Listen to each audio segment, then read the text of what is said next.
Brigh, also known as Black Goddess, and I had decided to start doing tarot and oracle reads, mainly because I just felt the need to want to share and help people in any type of way that I can. And I'm moving my mouse over here, so I won't be tempted to touch it all the time. So, so some things I just kind of want to introduce myself for a little bit. My name is Jay. Of course, I'm a Libra, hence by the name, and I want you to forgive the setup because I'm working as best as I can on my tiny little desk in my tiny little room. Um, I have been reading tarot for a few months by now, and I know you're thinking that's not a long time, but I read it intuitively, and so I think when spirits gives you a message, you just get my there you go. When spirit gives you a message, you just get the message, and you have to share as spirit leads.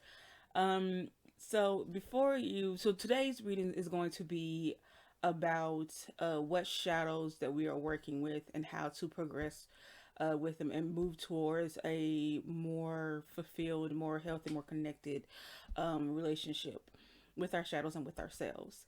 And so I have six pals laid before you: pal one, pal two, pal three, pal four, pal five, and pal six. And so each card has been intuitively picked, and so each card may have contained different type of oracle cards, and these are all oracle cards. I'll be pulling tarot cards within the reading. And what I want you to do is, before you pick a deck or decks, you can pick one or two decks. You can choose all of them if you want to. I mean, I don't know, depends on what how deep your shadows run. But before you do that, I really like you to take a deep introspective breath. So just deep inhale, hold it for a little bit, and a nice slow steady exhale. And while you're doing that, I want you to focus on I want you to connect with spirit, your ancestors, your guides, what have you, and connect with your intuition and choose a pal intuitively, and use that pal, and try to connect with each pal. So I mean, you can just pick out willy nilly if you want to. I again, this is that's up to you. But I really suggest you guys take a deep breath and connect with the reading, connect with the pals, and connect with what message that will be in store for you. Also, this is a general reading, so because it's a general reading, and I don't know how many people may watch it, maybe two, three, five, 10 people may watch. So because of that, of course, not all these messages will resonate with you directly or personally. So there might be something in the message that talks about something that happened in your childhood that did not specifically happen to you. So take what resonates and just leave whatever doesn't behind. And the point is to get a general reason and general understanding of what your shadow may be and how to progress forward through it. So you can pause the video as you wish, and just pick a pal that you want to, and I will see you at your pal. Okay, pal one, thank you for joining me. I hope you're having a lovely, lovely day. I am dry and ashy. I have to put lotion on later. I took a shower and forgot to lotion, but that is okay. I'm still cute. You're still cute. In this reading, it's still gonna be what it's gonna be. So first, I'm going to lay out all the oracle cards just straight out, and then I'm going to pick some tarot cards as needed to help facilitate and deepen your reading. Okay, so the first card we have is the Continuum Cycles Completion Rolls. Can you see that? Can you see that card? Jeez. You can't see these cards. I've been having the hardest time trying to set up this camera. That's why it's all looking all willy nilly. So just the second one is the Empty Moon, the Shadow Self, Voyage, Allies. If you can see that, try to get that a little bit. Maybe if I put my hand behind it. Okay. The third one is Perspective. I'm sorry. Vantage points, understanding, and mindset. And your other oracle cards are the Sage, Share Wisdom, triumphant success, and disconnecting boredom. So Spirit, speak to me through these cards. What message do you have for the beautiful souls that are connecting to this reading? Allow this message to reach and touch them. Amen. So what I'm seeing with a continuum, you have, so there's this cycle. So there's these cycles that you're probably going into. So your shadow's probably showing me that you've probably have been going over and over and over and over in these type of things. Like maybe you're the type of person who overthink something, or so like maybe it's anxiety or something like that. So you might be the type of person who, whatever happens in your life or whatever happened maybe in your past or in your childhood or something like that, you continue to replay it, and you never quite truly move forward through it, because you're always rethinking it, you're always replaying it, you're always, like, even if you do take a step forward, you're probably going like, okay, but this is what happened, this. And so you, because you're always going in these type of cycles over and over again, you never quite fully allow yourself to progress forward in the way that you need to be. I'm also thinking that maybe you also, not only do you not go forward, but it's like, what's the word I'm looking for here? It's not that you don't necessarily maybe not move forward, but it's like, even if other people in your life that have came through and tried to change, try to mature, you won't let them, right? Because you're still focusing on the things of the past, the way that things used to be, the way that they might have been or said or done to you. Yeah, the empty man, the shadow self, ally. So you're probably, you're probably are you probably keep people at a distance, like you're trying to, like, you're not quite sure who you can trust because of whatever this was that happened in your past life, or your past self, that that hurt you and things like that. So you're probably like, I don't know if I can open myself up, and maybe once or twice you have did. Again, that's where the circle comes in, where maybe you did allow someone to come through and you allow them into your personal space and your circle and things like that, and then they end up hurting you, and because of that you had to put your walls back up again, and you keep trying to do that, you try to make steps forward. Sorry, I had to go do something right quick, but where was I was talking about the empty man, and I was talking about how you might keep pushing people away. You keep having that cycle where you're trying to be vulnerable, you're trying to share parts of yourself, and you're either, maybe you're afraid that they're going to hurt you, so you automatically push them away, or maybe they see people in your past have hurt you and you push them away because of that. So that's one's perspective, vantage points, understanding, mindset. And this tells me that you have to look outside of yourself and change your vantage points, change your mindset of how you look and view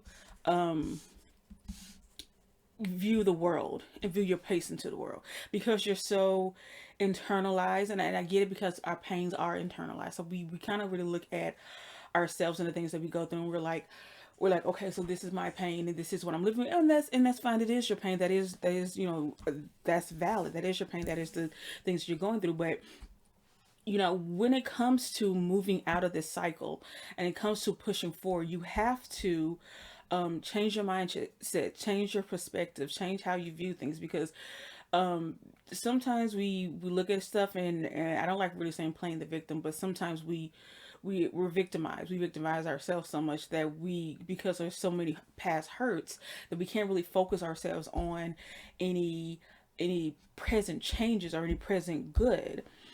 So we're always kind of like, well, it's always going to be like this. It's always going to hurt, and we end up re-hurting ourselves. And again, this is what this continuum is keeps saying. This circle keeps saying. It's like you keep running around and around and around, because you keep running around, you keep pushing friends away, you keep playing this game over and over again, because you're so used to playing it for so long that that you think that this is how it always is going to be. But the truth of the matter is, you have the choice to change it. You can change your perspective. So you can, and I'm not saying like to keep your guard down constantly. You know, I do strongly believe that that you do be careful of the people that you have in your life. Be careful of your allies, like the card says. But you can't get any allies if you're always holding everybody at arm's length. And sometimes, in order to change that perspective, that also means we have to allow ourselves to get hurt. But we have to remember that sometimes these small pains, we can learn from them, right? So you don't have to keep living in this cycle. You don't have to keep, being afraid. That's what this share wisdom card means, right? I don't know. You definitely can't see that. Yeah. So you don't have to be afraid, right? You can take that wisdom that you have and that sage and those lessons that you've learned and use that to progress forward. Use that to help the people in your life too, right? So, because you're going to meet people who are going to connect with you, and they connect with you in a way that is beneficial, and that's so much better than what you're used to. But you can't connect to them if you're keeping them so far apart. See, you can't connect to them if you're disconnect, as the science says. So so that's this thing. You kind of like, you got a lot of knowledge. You got a lot to share. There is a lot within you that you've learned. And not all of it comes from pain, right? Not all of it is this sad hurt or anything. A lot of it is good. That triumphant success. There is a lot of you in you that is good. That's not based solely on pain. That's not based solely on these hurts that happen to you. But in order to get to the point where you're moving out of this cycle of always going around and around and running around in your head, and like living in this past, you have to change your perspective. You have to be willing to really put yourself out there. You have to be willing to move past these hurts, because I do believe that there are people who are meant to be in your life. There are people who are meant to help you and guide you. And, not only you share your wisdom with them, but they share their wisdom with you. This Sage card is really kind of telling me that there is some great energy about you that people lean on. And that's probably why you kind of like have these people in your life that necessarily didn't mean good, because there's, sometimes people see stuff in folks and they seek that out and they go and they grab it and glom onto that, but they only have no purpose besides just using them for that wisdom, or using them for whatever that is that attracts them, and then like once they got it, they're gone. So I think that's probably might be also something that happened to you, where people have been put into your life or people have come into your life where they're just like, they see something about you and they want that little thing that you got in you, but they're not really interested in trying to get to know you, or trying to get to understand you, or even sharing their own stuff with you. But that's on them. That's not you. You are not responsible. One of the things I learned in my counseling is that you are not responsible for other people's actions. And that may seem like the simplest thing ever, but let me tell you, it was the hardest thing for me to learn, because at one point I was just like, every time something went bad, I was like, well, I'm the problem. I did this, I did that. What did I do? How do I fix it? But the truth of the matter is, it's not on to you. It's not on to you. You aren't the reason why people do certain things. Like, you can't hide that light that's in you, that draw that's within you. Growing up in the church, I grew up in the Church of God in Christ, but growing up in church, we used to sing this song, "This Little Light of Mine," and it's like, I'm gonna let it shine, and there's a hide it on the bushel, no, I'm gonna let it shine. And you can't do that. You can't hide that light that's within you.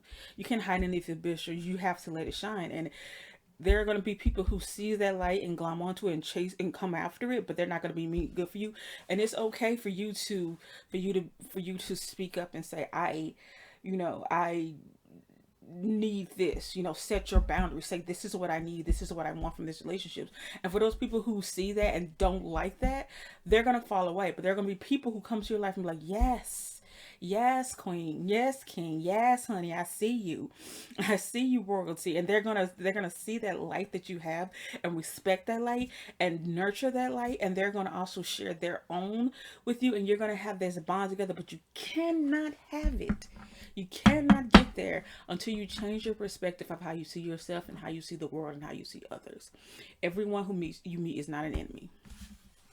Let me see if I have any tarot cards that can help you. Let's see. How else can this beautiful soul here, this beautiful, blessed, divine soul here, learn to move past and work with these shadows? Let's see what we got here. Oh, what is this? I cannot even read what this card says. The 10 of disc. I think that's what that is. I need better lights here. 7 of sticks.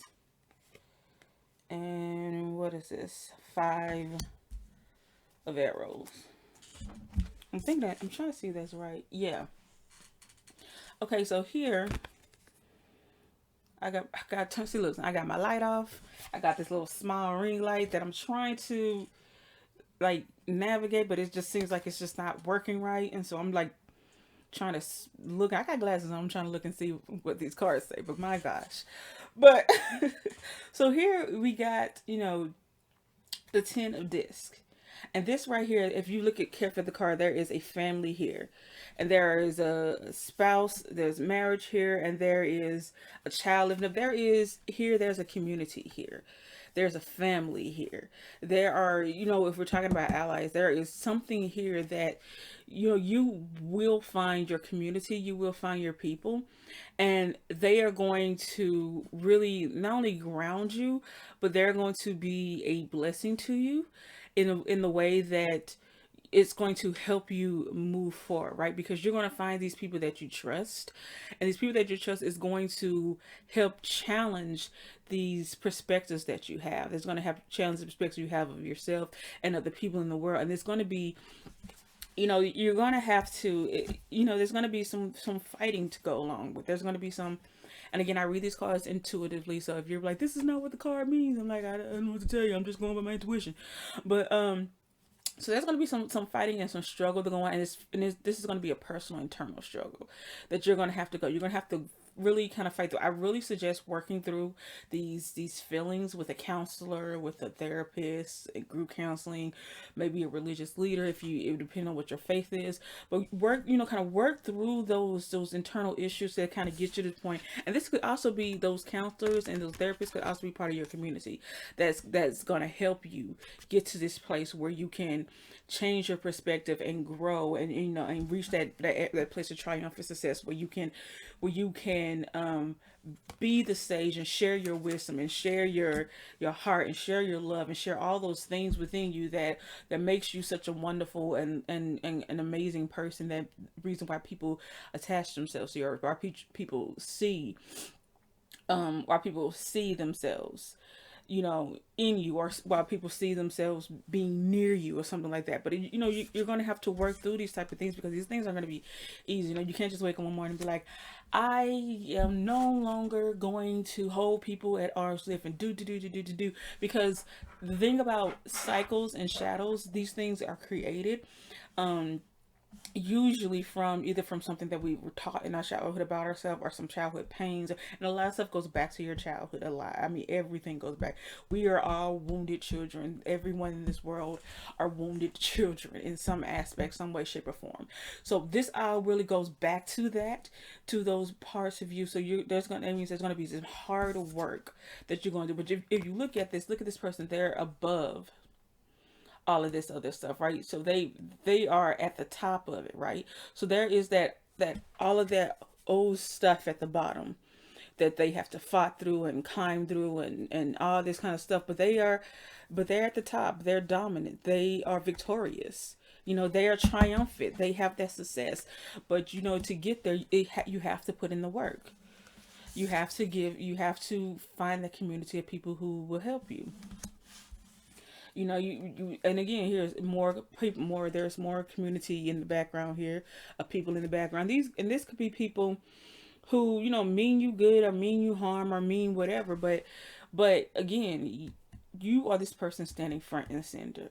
You are this person carrying that you're properly, and I'm saying properly, but I'm trying to explain what I mean. You've learned how to successfully, goodness gracious, you've learned how to successfully, still said it wrong, Lord help me, how to balance these energies, balance these feelings that you have, right? Even if there are people in your past that have, I'm trying to, goodness, trying to look at the camera. Even though there are people in the past who have, if you look at this, their swords and from who have battled you and who have left you behind, or who used you for whatever you need. Maybe you're the strong person that's carried them. You're the warrior. You're the person that everyone's always leaned on, but you can't lean on. Even if all these people have been in your life, and all these people have in some way, shape, or form have caused you to be in this circle where every time you progress, you kind of keep going back, and then you go forward a little, you keep going back, you keep going over and over and over and over and over, because you cannot trust your allies, because you feel, at sometimes you feel like the empty man. You feel like you're here alone, that there's nobody here for you, and it's just you, but when you find your community and you learn to fight through those thoughts and those feelings, and you learn that there are people who are with you, there are people here who care for you, there are people who have your back, there are people who are willing to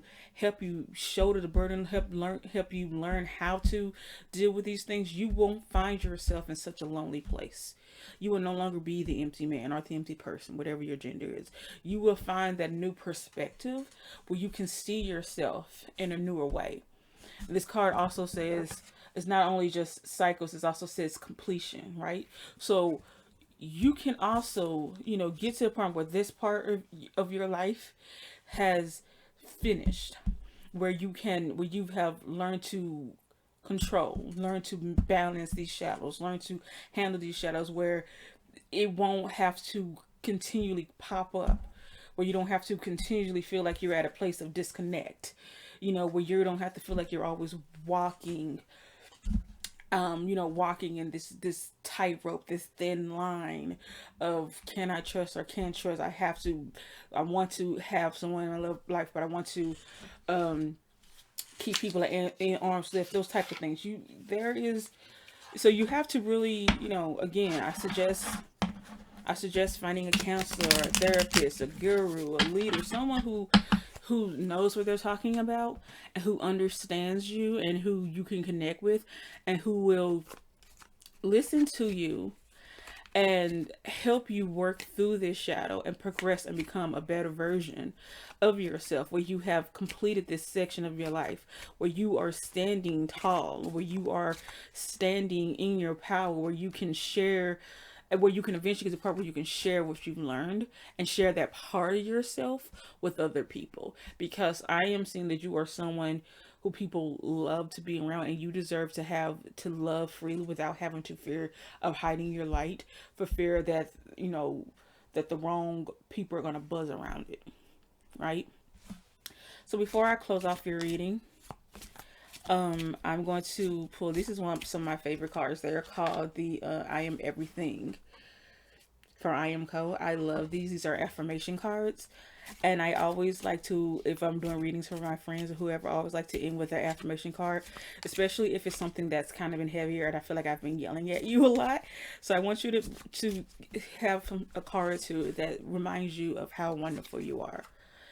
And this card, see, I've been getting this card like for myself and for all of my friends.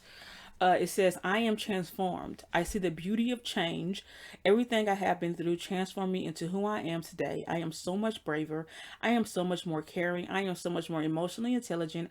I am so much more open. I will continue changing and improving. I am transformed. If that ain't the perfect card to end your reading off with, Powder Moon, I don't know what is.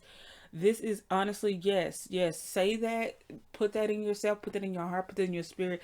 I am transformed. These cycles, I am everything. I'm the change. I'm beauty of the change. Everything I've been through has transformed into who I am today. I am so much braver. I am so much caring. I am so much more emotionally intelligent. That is the key right there. I am so much more open, also the key. And I continue changing and improving. So you are pile number one, you've already got this. You are already transformed. You've already completed those cycles. You have already have your allies. You've already found your community. You've already shared your wealth. You have already spread your light. You have already got to that place of triumphance that says, I am speaking it onto you and you need to receive it. You have already there. So this has been your reading, Power One. I thank you for clicking on this reading. I thank you for spending your time with me. I thank my guides, your guides, spirit for this message. And if this has resonated with you in any shape or form, leave a comment and let me know. And thank you again, and much love to you. All right, pal number 2. I should have put some lotion on before I did. I'm still... The fact that I am so dry and ashy is like disturbing me, but but apparently not enough to put lotion on. Anyway, pile number 2. This is welcome to your reading. So this is what I'm going to do. These cards are all oracle cards, and these are going to just tell what your shadow is and how to and probably what you need to work on. Then I'm going to post some tarot cards if needed, and they're going to help me tell further how to progress and learn to work with and grow through your shadow. And then when I end, I'm going to end with some affirmations for you. So let's just get into it. Pile number 1. First card is third shadow, the monoliths, ancestors, cycles, history. And then you have, what is this? Dare to dream. Then you have ascension. Look at that. You have ask body. Ooh, I like that. Then you have the 9th house, broadening your horizons, either spiritually, academically, or on a long journey. I'm gonna just put that there. You have Sagittarius. The energy imbues power, superior confidence, and enthusiasm with faith, good fortune, and authority. And then you have where you have fun, romance. I'm sorry, the 5th house, where you have fun, romance, and create things you're proud of. This is going to be a good reading for you, pile number 2. And Libra. Ooh, my card. This energy is diplomatic and gracious. It seeks harmony and balance in relationships. Okay, Spirit, speak to me through this card. Let me have a message you need me to speak to the beautiful solar souls that are watching this. All right. So the shadow card we got here is the third shadow, the monoliths, ancestors, cycles, history. Ancestors, cycles, history.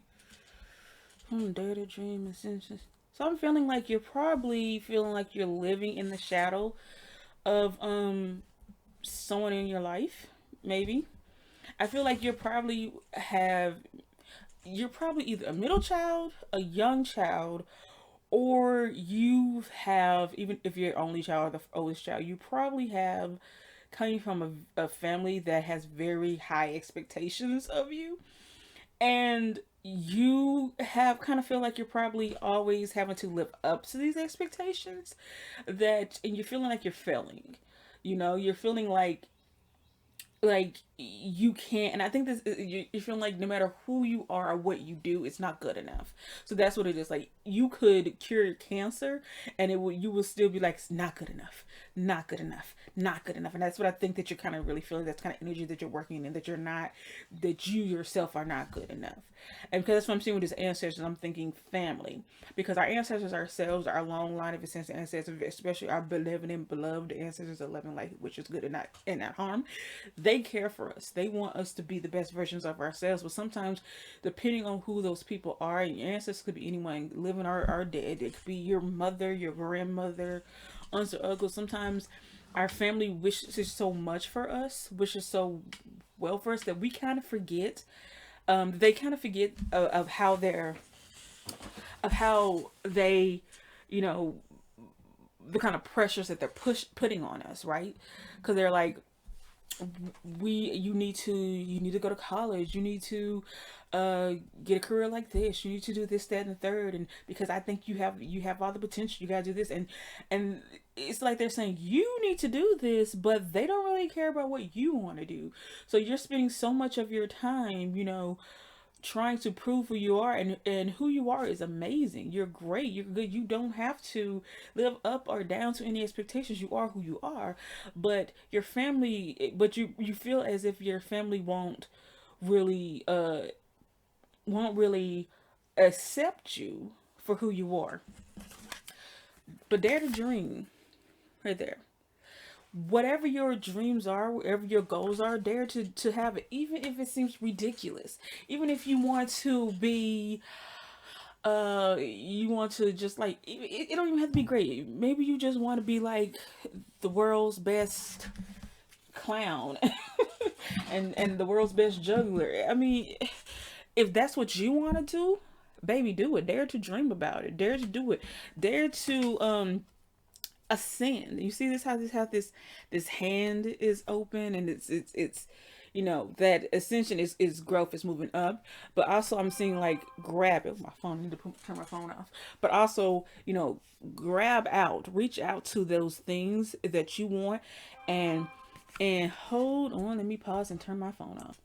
Okay, phone is turned off. Let's hope it actually stays off. But don't be afraid to reach out and grab those things that you want, to reach out and try for those things that you want.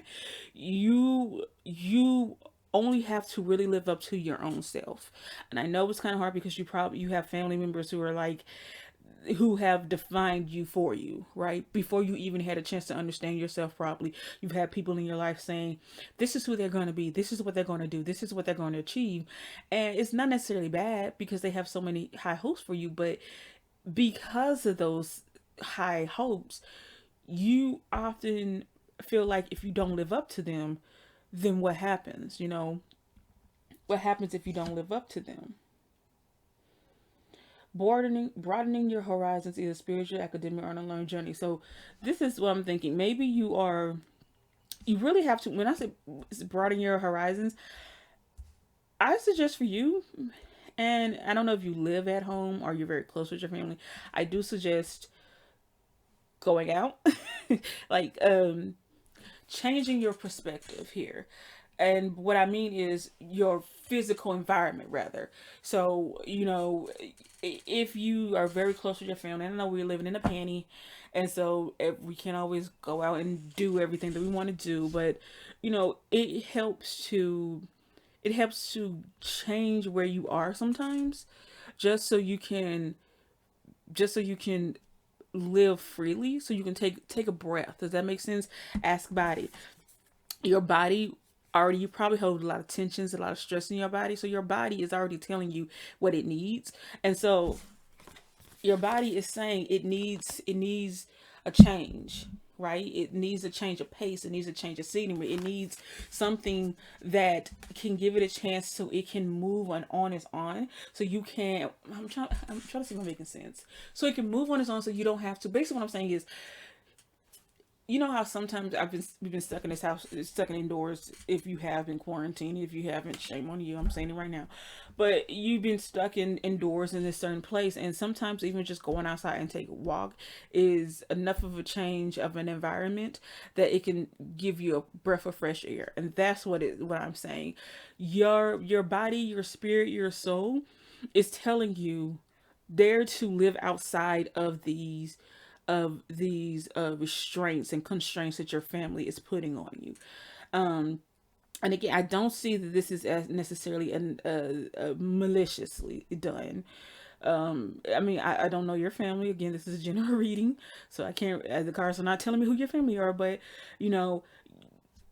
if you are with the family that's like, we just want to expect you because we expect the best of you, blah blah blah, because we think you're the greatest. But you also have those families like, we expect the best of you because we have no one in our family cannot do anything less than the best. So you have no choice but to be the best, quotation marks.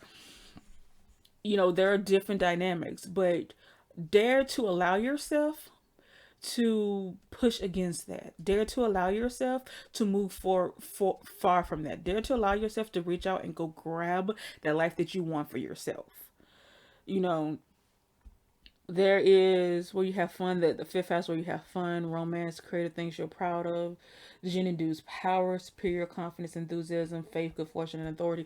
So yeah, what these cards right here are saying, are telling me, is that you have a lot of, you pretty much have a lot of this energy kind of waiting for you to move. So basically, daring to dream, once you dare to change your mindset, once you dare to change, once you dare to challenge, I'm going to say challenge what your ancestors, what your family, what these people have, have placed on you, this what's the word I'm looking for? I'm thinking lock and key. So maybe these chains, these things that people have placed on you, once you dare to challenge that, and once you dare to say, no, I am not this person. This is who I am. I am not the person that you've made me out to be. I am not the person that you claimed me to be. I am more than this. I am more than that.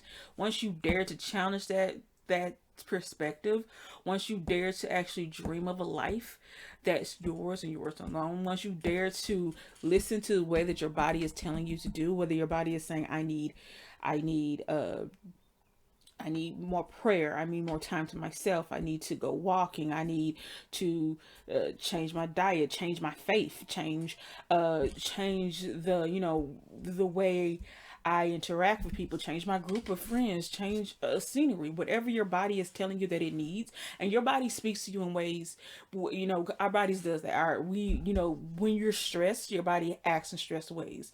So it could be grinding your teeth, your hair falling out. It could be tension headaches behind your eyes or in your head. It could be overeating or undereating. It could be uh fidgeting or flinching or whatever kind of ways that our body is retaining a stress. So we have to really pay attention to our bodies, and that's why certain things like breathing exercises and mindful meditation and yoga practices and things like that can help us release that tension outside of our body, so that we can place it outside our body and place it away from us, so that we can move forward. So you have to, move into these places where you can get to this place where, take that journey where you can release your body from this tension.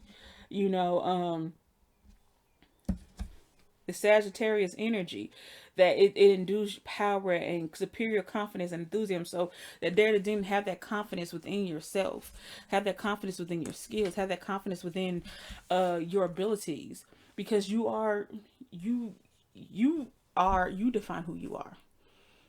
You create your reality.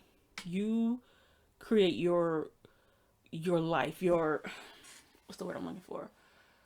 You create your past, you create your futures, right?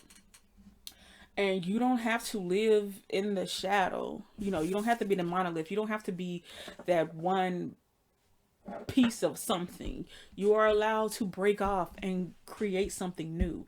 You're allowed to break off and be something new, right? You are allowed to go where you can create things that you're proud of. You're allowed to, seek that harmony and balance in all your relationships. That includes in your familiar relationship. You will be able to move forward, and you're probably whenever the place. It depends on who your families are. But you may have family that's going to fight you, but so what? So the fuck what? You only listen. I believe in past lives, and I believe in next lives and stuff. But what we know for a fact is you get this life. Right? You're gonna live and you're gonna die in this life. We might not reincarnate. You may not move on. You don't know what may happen when you die, but you know for a fact that you don't want to die having not lived. To me, that's worse than anything else. Making mistakes and trying and failing. That's hell. That's life. But and I'm telling you from someone from my own life experiences, not moving for fear of failing, not moving for fear of lack of support or whatever, it does you more harm than good. Because sometimes if you just take that step forward, like all this energy here that's for you, that's showing up in these cards, sometimes just taking that step forward is that leap of faith that you need, right? Because even if you fall, there's going to be somebody there to catch you. There's going to be something there to catch you. Or sometimes that fall is absolutely necessary, right? Because you're taking that leap of faith, you're jumping off of a high, and you don't know what's going to happen. And you may fall into something amazing, something grateful. I'm using this as a metaphor. Please don't go take giant leaps off of buildings and be like, Jay said I was going to fall into something beautiful. But you know what I mean? Like, take that leap with and that dare to dream, dare to challenge, dare to push yourself forward. Take those leaps into your dreams, into what you want to do.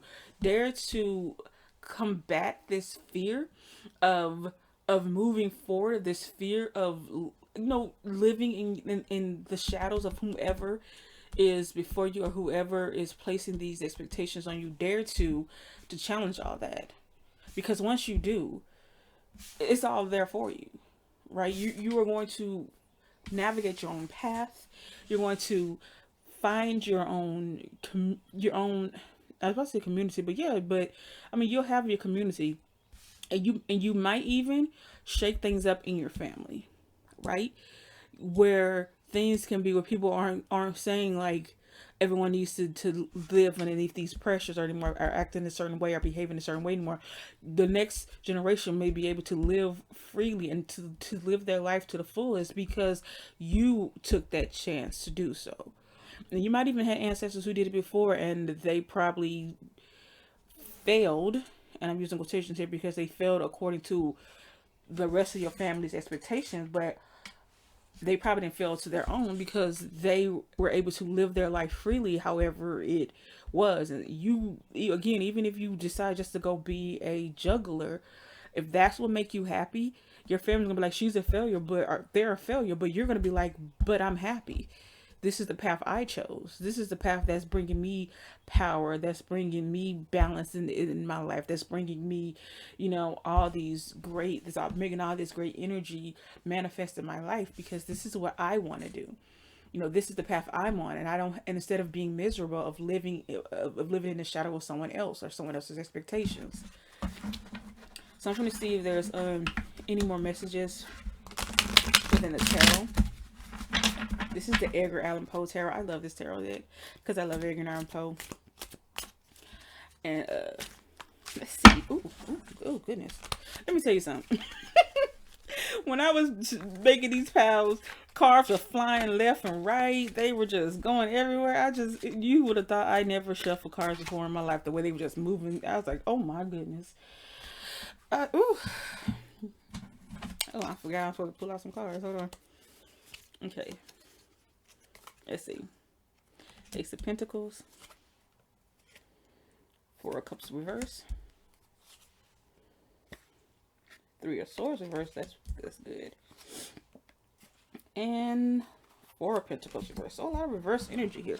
A lot of things coming up roses. Flipping on his head. So here in the Ace of Pentacles, I see that you're going to be learning. You're still at the beginning of your journey. You're just beginning of learning certain things. And Pentacles usually mean grounding energy, means earth energy. So I feel like you're going to be beginning to learn to move. And the beginning, that's going to be something that you're going to learn to slowly do to move. But once you start moving, you're going to find that moving forward is going to be so quick for you. I mean, the changes you're gonna have is gonna be so quick. You got this three of swords. You know, it's piercing through the heart, piercing through this kind of energy, but it's flipped up and down. So you're going to, like, that ache and that hurt and that pain and all that stuff and those fears and all that stuff, that's going to be flipped all around. Because once you start moving, once you start, you know, grounding yourself again, this kind of goes into here and asking asking what your body wants to do. And grounding yourself is good, like, in grounding yourself in nature, but grounding yourself spiritually. Ground yourself again. That's the kind of why these cards are tied together. Grounding yourself in your spiritual growth, and grounding yourself in your own beliefs and your own dreams, and where you aren't floating off and trying to run and chase off of everyone else's, where you're only listening into yourself. Once you start doing that, once you start moving into that energy, once you start doing what you're doing, you're going to find yourself moving in such a pace, in such a way that all these other things that were hindering you, all these other fears, these insecurities, all this stuff is going to you're going to find yourself going, wow, why was this even a thing I was worried about, right? Because you're going to, even if you don't get this stuff automatically, like the goals and the dreams you want to do like on the first try, sometimes it takes us a couple of tries to really move forward. We have to fail to learn, and so on. You learn from your mistakes. But even when that happens, you are going to be so happy because you're going to be learning on your own. You're going to be standing on your own feet. You're going to be independent, where you're making the moves that pleases you. You're making the moves that are for your own benefit. So you're not going to be running back to your family and apologizing and begging their forgiveness and then going back to do the things that they, sacrificing yourself to be the person that they want you to be. You're going to be moving forward. You're going to, you're going to be challenging old ideas and old norms, and you're going to, what's the word I'm looking for here? What's the word I'm looking for? I keep hearing cup running over. So maybe that's what I'm trying to say. Your cup is going to run over. I really do think that you're going to be blessed in a way. In a way where all these things, and what I'm getting from these, and again, so I read cards intuitively. I do know what cards mean, but I read them intuitively. So they whatever I'm feeling intuitively, so they may not match up to what you or what the actual tarot books may say. So if you're reading and you're like, that doesn't make any sense, this isn't what this card means, this is doing intuitive reading. So, but these cards here, I'm feeling like these are the energies that you're flipping around. This is the change that you're making. And this just it's changes in your own life, but I feel like it's going to be a grand change in the way that things are progressing forward, and the way that in your family, how things are going to be challenged in a way. And you may have parents or people that are usually that you're kind of close to. They're going to have something to say. They're definitely going to be speaking, but here's the beauty of it: you don't have to listen, because once you start moving, you are going to be so progressive that you're going to be progressing so in a way that you are going to have no doubt that you're on the right path, right? You are going to be connecting to your intuition. You're going to be connecting to you're going to be so grounded in your own truth, so grounded in your own path, so grounded in your own way. So you're going to be focusing so much on your dream. You're going to be ascending. That's what the Ascension card says. You're going to be moving forward in such a way that you're not only going to change your life, but you're also going to change, your family life. So if you have siblings, they're going to be seeing, they're going to be watching you, and they're going to be like, wow. It doesn't matter what age you are. It doesn't matter if you are 18 or 48 or 68. There's never a time where you're too late to change your path, because as long as you're living, as long as you're breathing, you can change the way that you're structured in your life. And I think even especially if you are an older person watching this and you think that this is it, you made your bed and you have to lie in it. You don't. If you are in a happy situation, go get your happiness. Dream of your happiness and grab it. If you feel that you are too old to follow whatever type of dream you want, you are not. Go get that dream. Go get that thing. And you can challenge these old ideas. You can challenge these old mentalities. You can challenge these viewpoints. People are telling you that you can't do certain things because of your age. You can't do certain things because you got kids now, you're married, or or time is running out. But it's not. As long as you have air in your lungs, you can do whatever it is you can do, baby. You got it. You can go. And when you do that, other people in your family are going to be looking at you and be like, wait a minute, I can do it too. Wait a minute, there's no age limit on when I can do the things that I want to do. Wait a minute, I don't have to, listen to the people in my life who are telling me, that I can only exist in a certain way, or do certain things, or move certain ways, or you know, walk a certain path, or live a certain path. I don't have to break my own heart. I don't have to give up on my passions or dream. I don't have to sacrifice what I want because someone somewhere told me that in order that I have to have it all figured out at this age, or I have to move in this certain way, or I have to do this certain thing. I can do this. That's what your shadow is that's what's holding you back. Is you living, trying to live to this, to your family. But once you realize that you are you control your own path, you control your own destiny, that you don't have to be afraid to move forward. Because once you move forward at whatever your age, and again, I'm feeling like older people, because maybe there are older people who are probably going to watch this eventually. Maybe not the first round, but eventually you're going to run into it. Do not be afraid to take that step. Whatever path you're going, the energy is already there. It's already waiting for you to move forward. And once you do, you are going to find this sense of happiness within yourself, because you are going to, you know, you're not going to be trying to live up or down to anyone's expectation. You're just going to be living your own life. And that's beautiful. That is freeing. And that's the energy that you're going to be residing in. You're going to be listening to your body. Your body's going to be like, I need this. And you can be like, I got you, baby. All right. So I'm going to give you an affirmation card. We're at the end of your reading.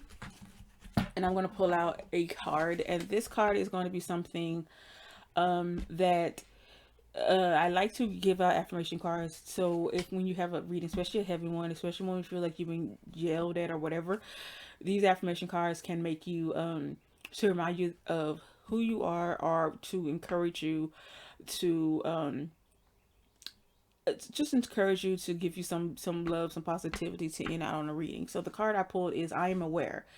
When I pay attention to my surroundings, I can feel appreciation for everything. I see so much beauty in the world. Being aware means living in the present and fully experiencing my life on the here and now. I am aware. And I think that is very important for you. I'm going to figure out this camera. I promise you guys.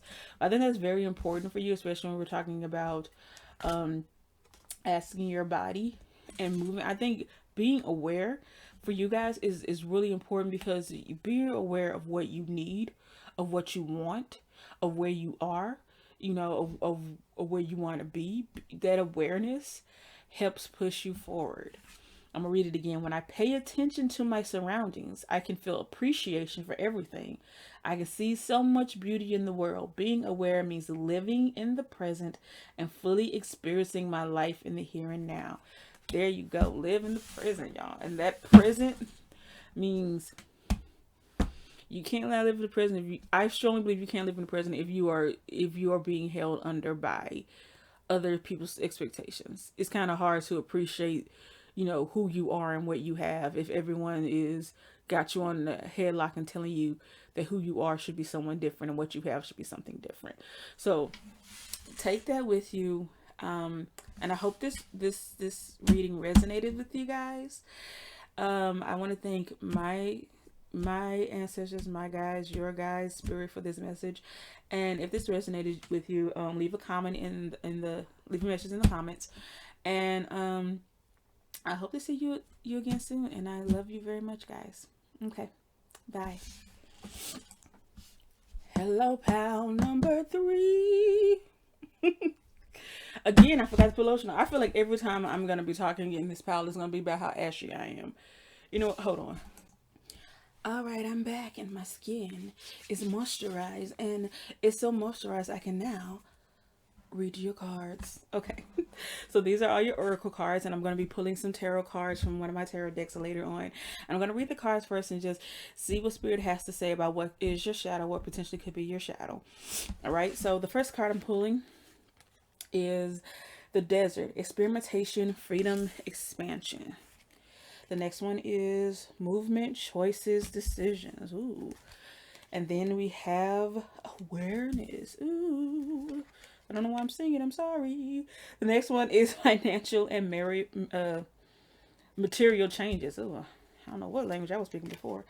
Then we have Spiritual Union. That's a nice card. And then finally we have Disruption. So Spirit, please help me Read this card for these beautiful souls. Let me tell the message they have regarding their shadow. All right, so off top we have experimentation, freedom, expansion. So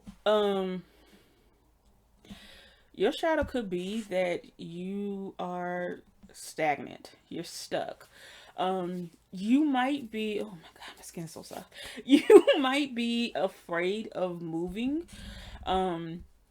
You could be, yeah, I think it's probably you're afraid of moving. You're tend to be indecisive, maybe.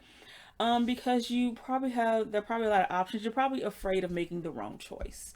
You know, there are so many choices out there, and you're always afraid of, what if I choose the wrong one? What if I do this? And instead of just choosing anything, you always end up being stagnant because maybe you want people to make a choice for you. You know, you'd rather people remove your choices so you have no choice but to do something else, which is bad because what you end up having, instead of having choices or something that you want to do, you end up having to do whatever's left. And think of it this way. Let's say you're at a restaurant, right? And there's so much on the menu and it all looks so good, but you don't know what to decide. And so somebody says, I will choose for you. And you're like, great. Eases the decisions on me. I'll just take whatever they have. But what they give you, you're allergic to what they order for you, right? You take a bite out of that, you're gonna start choking up, you're gonna die, right? It may, you know, they may have the best intentions sometimes, but it's not for you. It's not what you need. You have to move forward. You have to proceed. You have to be willing to make a choice. You have to be unafraid to move, right? Movement, choices, decisions. You have to, you know, and I see like here in the car, you see there's so many, each door has a different option for this person. And each of them, depending on what the options are, they're all good options, but you're going to have to learn to make a choice. And even more so, you're going to have to learn to deal with the choices that you make. Know this, whatever your choice is, whatever happens, you can deal with it. So even if you make a mistake, you can deal with a mistake. Even if the choice you make seems good at first and then it turns sour, that's okay. You can deal with that. You can always choose again. You can always start a new path. You don't have to be forced into this one path, and you don't have to be stagnant and unmoving because you're afraid of the outcomes. Being, fear is a natural thing, and it protects us from dangers, but it can also hinder us, especially if our fear is from the unknown, if our fear is from uncertainty. We want to control things. We want things to be a certain way. We want them to look and act and move a certain way. And I mean, that's nice and all, but you can't control everything in life, right? You can't control everything that's going to happen. So, and not choosing, not moving, not daring to expand yourself, to expand your life, not daring to experiment within life, not daring to live life, baby, that's a bad place to be. And I'm saying that from experience, right? There were so many opportunities I missed out on because I was uncertain in myself, uncertain of if I had the ability, if I had the skills, if I could achieve. Because I sometimes, like, if I didn't know I was going to succeed in doing this, I wouldn't do it. And you end up missing on opportunities because the thing is, you can learn. Life is a learning. Life is oh goodness, what am I trying to say? Life is full of lessons, and you can learn to do anything, right? You don't think about how far you got in this life already, right? You didn't know how to walk, you didn't know how to talk, you didn't know how, if you can't talk or walk, you didn't know how to read or write, you didn't know how to play a sport or play a game or do this. Somebody somewhere had to teach you how to do the stuff that you can do now, regardless of what it is, right? You didn't come out the womb full of knowledge. You didn't come out the womb like, bam, I got this. You had to learn how to do it, right? And you failed sometimes. Sometimes 2 + 2 = fish. Sometimes you wrote your B's backwards and your S's backwards and your E's backwards before you wrote them the right way, right? That's when we're kids. Sometimes we just learn naturally to just do those type of things, to just go and try and move forward, because we're just, life is full of experience and we just kind of want to chase after everything. And eventually when we get older, we know, and having that fear is good sometimes, because it keeps you from, you may not go running through the streets because that it's dangerous to get hit by a car, but but eventually sometimes what we end up doing is, instead of like, maybe don't go run the street, but wait before it cross the street, we end up not crossing the street at all. We end up not leaving the house at all. We end up not moving at all, because the dangers or the fears of what's out there, the fears of not succeeding, or the fears of not whatever, keeps hindering us. And that in the end, it does us more harm than good. We end up harming ourselves more than anything that could have possibly hurt us outside, outside of our environment, outside of our safe space. So yeah, you have to learn to do some movement, make some choices, make some decisions. That awareness here, and there's awareness card. Be aware of what's keeping you back, right?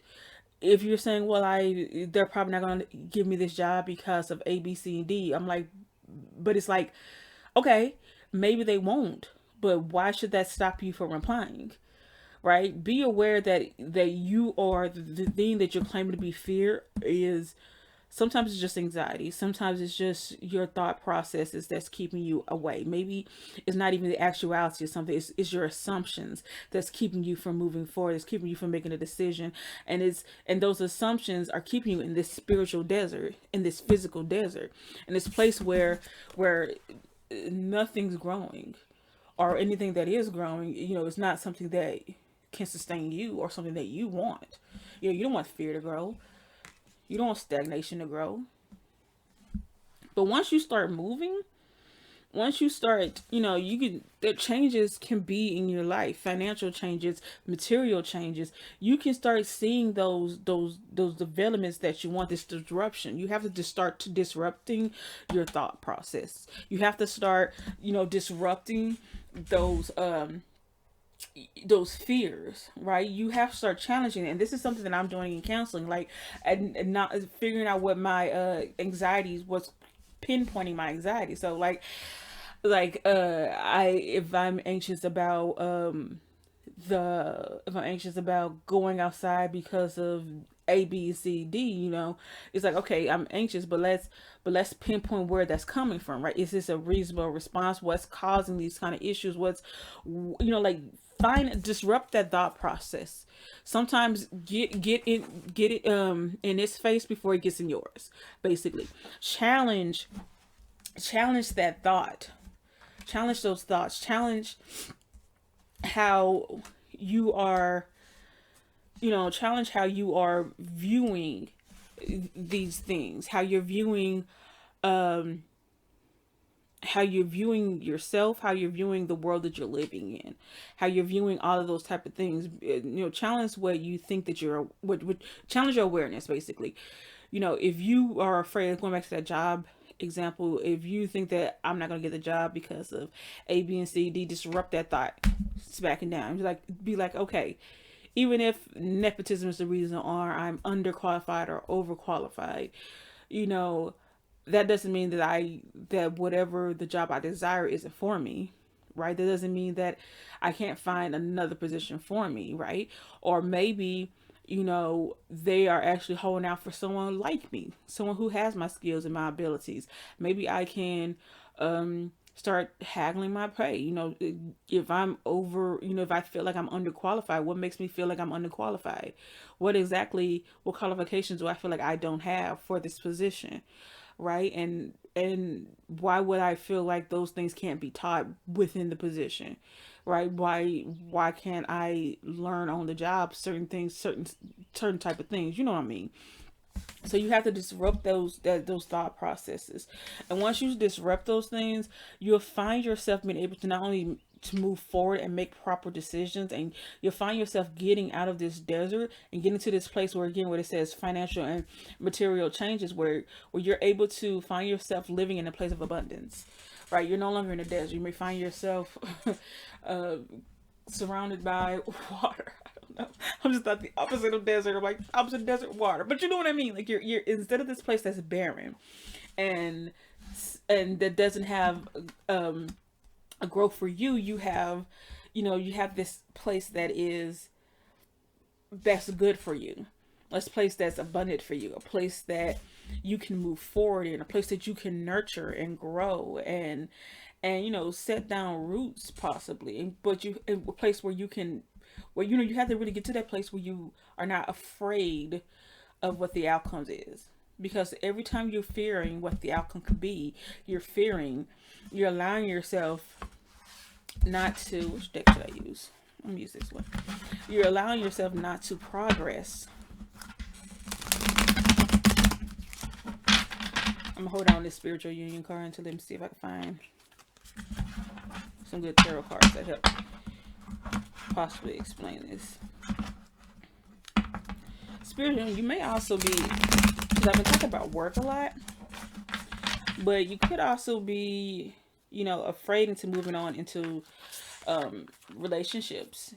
The spiritual union card, because you see here, you see this couple is holding their heads together over a cup. So like and it's like a heart is going around. So it could be romantically that you're also stagnant. Maybe you're telling yourself that the reason why you don't have a romantic relationship now is because of all these different reasons. But the truth of the matter is that you are indecisive. You're afraid. You're not sure what you want, or you're afraid to say what you want because you're thinking that's going to push someone farther apart. So instead, you'd rather just not say anything. And okay, but here's the thing. Your option is, to be barren, to be alone, to be unhappy, to be miserable, right? Again, we're talking about disrupting those thoughts. If you're looking for a solid friendship, and you keep coming up with reasons why somebody won't, they will never be my friend because they're so beautiful and they're so funny and they're so this and that, who will be friends with me? That is a self-esteem issue, because you need to start disrupting that thought and being like, hey, you know what? I'm interesting too. I bring a lot to the table. Maybe they will enjoy my company. Maybe they will enjoy my presence, and again, whatever comes up to you, you can handle it. So even if you do go put yourself out there and it does not turn out the way you want to, you can survive that. You can survive the person that you are trying to the job you're trying to go after, the life change you're trying to start, the relationships, whatever, romantic, friendly, whatever that you're trying to that you want to have but afraid to move forward in. It may not go the way you want to. You may lose, 'cause sometimes you lose. But the thing is, you can handle that. Anything that comes your way, you can handle it. You are stronger than you think you are. You can anything that you want, that you're lacking, you're fearing. Once you disrupt those thoughts and learn to move forward out of fear, you're going to have great changes. You're going to find that spiritual union, and it may even be a union within your own self. You may be able to come back to this person that you thought you had lost, this person that you had thought you could no longer be. But you're going to have all that stuff that you're afraid to have. There's no reason why you should be denied these things, or why you should even be afraid to try certain things, because you're afraid to move on. Oh, look at this. Are these the same cards again? Okay, no, I was about to say these are the same cards. I'm gonna be like, I need to reshuffle. These cards are the same. All right. So you have the Ten of Discs, the Hermit, the Seven of Spears in reverse, and the Temperance card. So right away I'm getting is when we're talking about this awareness and disruption, I'm seeing the Hermit card here, and I'm seeing that goes to that introspection thing. So, figure out what these thoughts are, where they're coming from. And again, I know a lot of people are like, oh, I know there's a lot of spirituals who will be like, you don't have to do this, and that, and the third, and you should everything you should have within yourself, blah blah blah. I'm a big fan of seeking professional help, because I believe those people are placed within our lives to help us. You can only do so much yourself, and professionals, like a professional therapist, psychologist, doctors, whoever, they can help you, assist you in learning more about yourself, or assisting in finding what these issues are. So yeah, so if you need to seek out counseling, therapy, spiritual gurus or leaders or something like that, people who can help you navigate these thoughts, do that. So you move from that awareness to, I'll move this here, rotate it around. So that awareness of what these thoughts are and where they're coming from, disrupting them, and that comes with introspection. That's what this hermit card represents. That moment. Sometimes we need to take a moment and really kind of challenge our thought processes, challenge what we thought and what we feel and what we think. Oh my goodness. Challenge what we think we know. I'm not editing this video, so like whatever happens. So I think that's really how you kind of move from this shadow where you're like stuck and stagnant and you're afraid to experiment. Don't be afraid to first, don't be afraid to do that introspection, and start journaling your thoughts down if you don't journal. Put post-its or whatever like that, whatever you have to do. And whenever you're noticing a thought's coming up, challenge it. Write down something, write down the opposite of those thoughts. Like write down what the thought is and write down the opposite of it. So things like I can't do it, and the opposite of this, I can do all things. I am capable, right? And when you start challenging those thoughts and you start believing to, not just saying the words, but actually actively challenging, actively believing in those things, watch how your mindset change and watch how your actions change, right? You go from this feeling of feeling kind of overwhelmed, like you're carrying everything. Oh goodness. Like you're carrying everything, and things are falling apart, and things like that. You to start feeling like things are building in itself. Things are making sense, where you have that balance in your life, right? And once you start doing that, all those things that you seek for, all the things that you want, can come to you, because you've decided to move forward. You decided to make a decision. And again, like I said, whatever comes, you can handle it. You are stronger than you think. You are more powerful than you think. You are more graceful. You are wonderful. You can do anything, right? And so these fears that you have, whatever, and also when we're talking about disruption and we're talking about introspection, sometimes these fears that we have, we may think that they're caused from anxiety, and we may think that they're irrational, but there's usually a base behind those type of fears, right? So maybe, and again, like childhood is the thing that a lot of us, is where a lot of our shadows are formed, where there a lot of them are created. So this thing that you may have, you may have even forgotten what caused it, but someone in your life somewhere down the line might have told you, that might have instilled some fear into you, might have instilled that doubt into you, and as you've grown up, it's grown, and it's become this, this thing where you can't even, where you seem like you're not functioning properly, you're not functioning fully, because you are so afraid of not making the right choice, because maybe someone down the line made your mistakes seem like they were major, and like they were life altering, even if it was something as simple as like spilling milk on the floor, right? Simple childish things that doesn't do anybody harm. You wipe up some milk, you make a new cup, you go on. Even if you break the glass, you pick it up, you sweep it up, you get a new glass, and you go on. But somebody somewhere along the line probably told you that, made that small little action seem like it was insurmountable. And so from then on, every little small thing you happen, you realize it has a big, huge consequences, even if sometimes it just really does not. choosing between a pen or a pencil doesn't have a big, huge consequence. You know, it's just a writing utensil.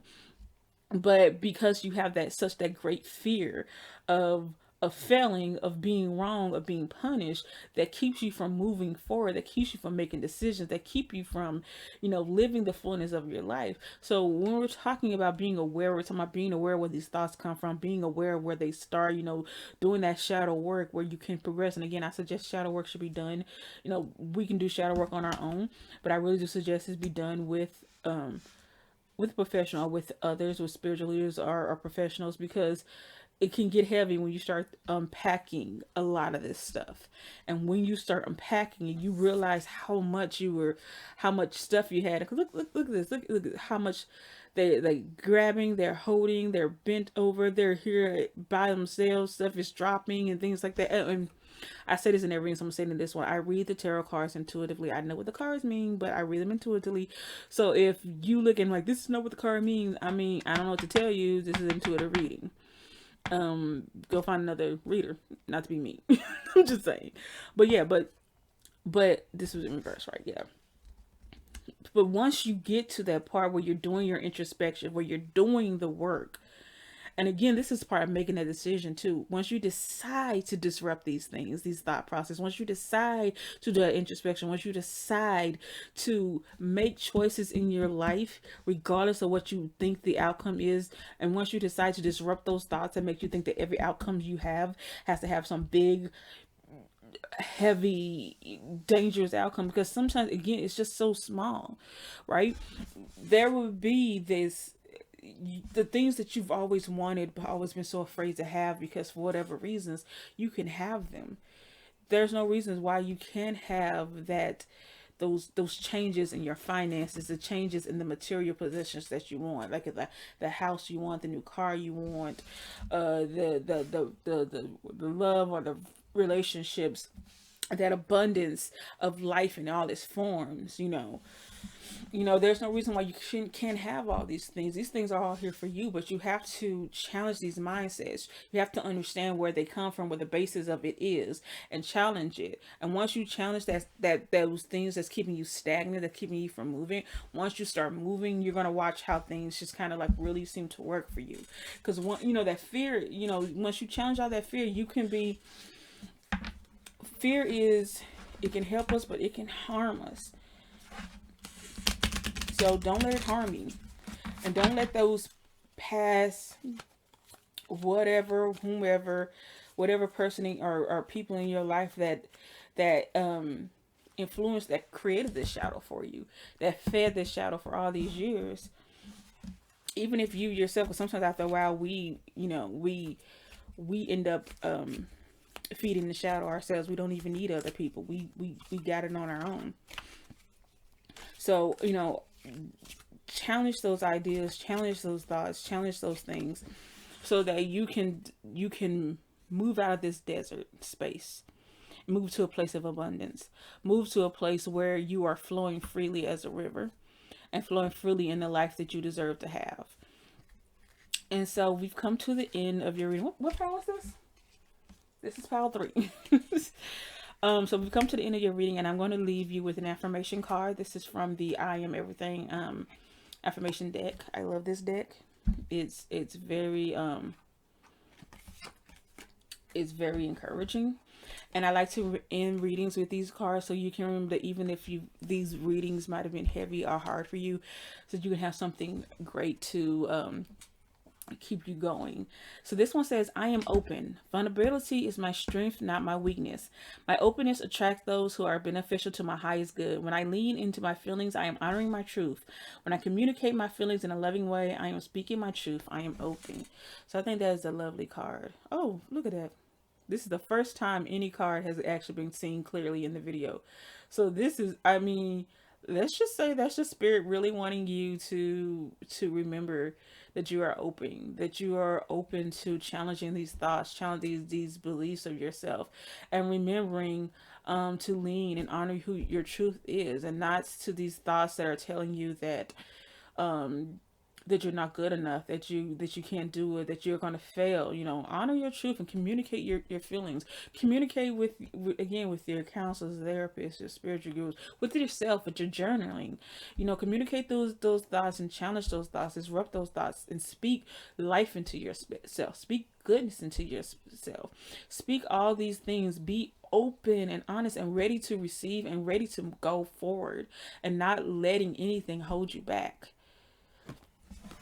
So, Pal 3, this has been your reading, and I want to thank my guys, your guys. I want to thank Spirit for speaking through this, and I really hope this reading encouraged you guys. And if this reading resonated with you in any type of way, drop a comment and let me know. And thanks for checking out my video. I love you guys. Bye. Hello, Pal 4. Welcome to your reading. I am going to be reading off your oracle cards first, and then I'm going to pick some tarot cards from a couple of my decks as needed. So let's see. Let's get into what your shadow is. Let's see. The first card we got is the Veil, Emergence, Exposure, Awareness, and Dreams. And the next one we have is the Fourth Mass, the Path of Stars, Distractions, Potential, True North. All right, and let's see what we got. We got, Forgiveness. I forgive myself. I am forgiven. That is a wonderful card. I love that card. I'm all about forgiving ourselves.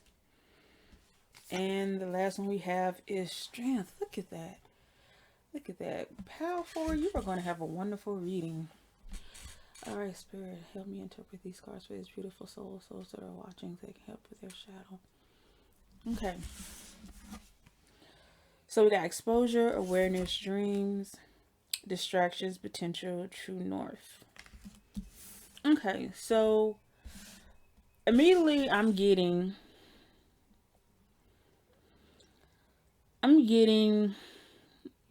you kind of have a problem.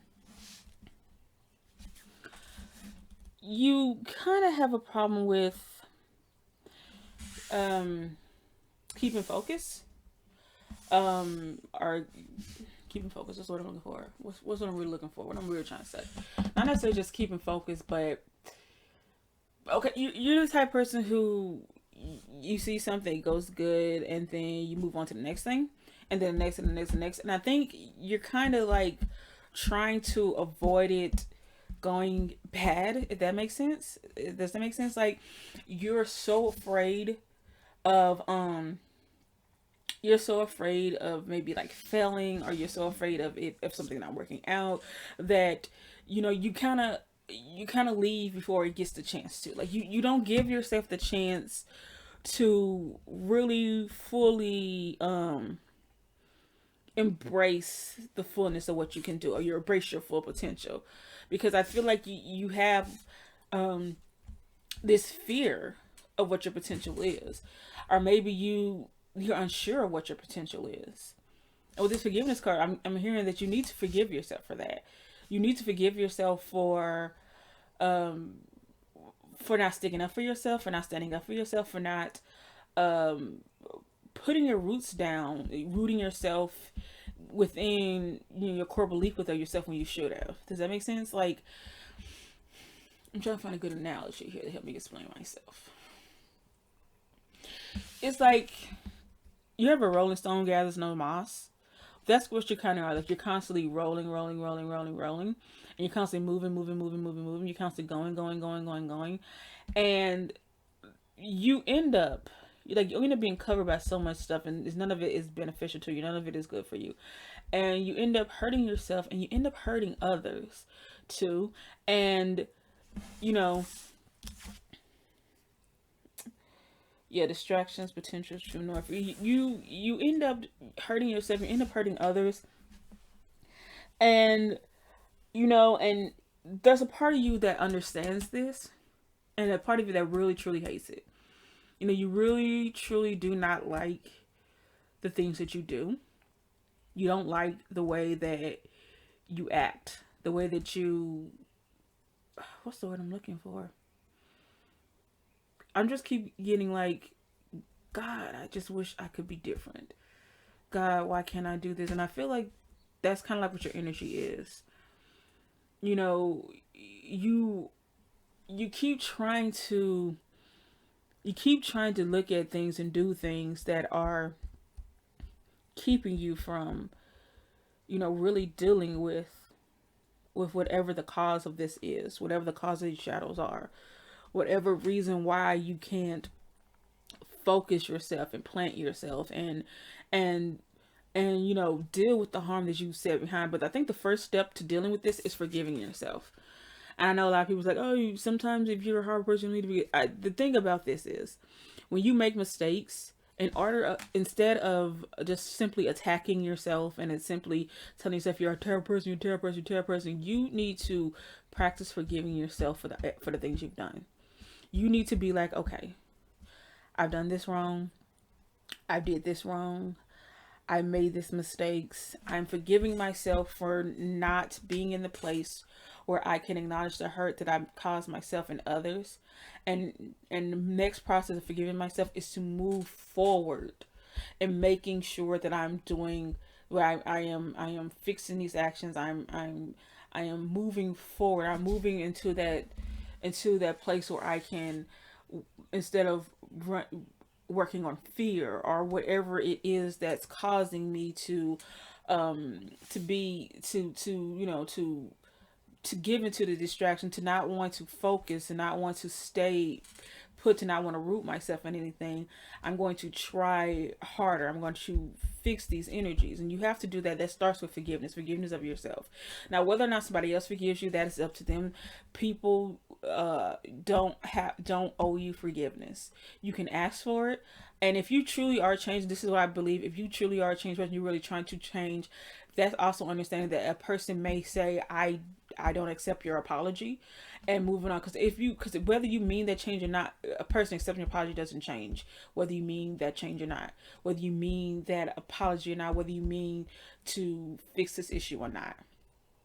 So you need to practice that forgiveness for yourself. You need to practice working on these things that are causing you to have distractions. Yeah, because look at this card here. Like, look, this is the person that's walking on a path.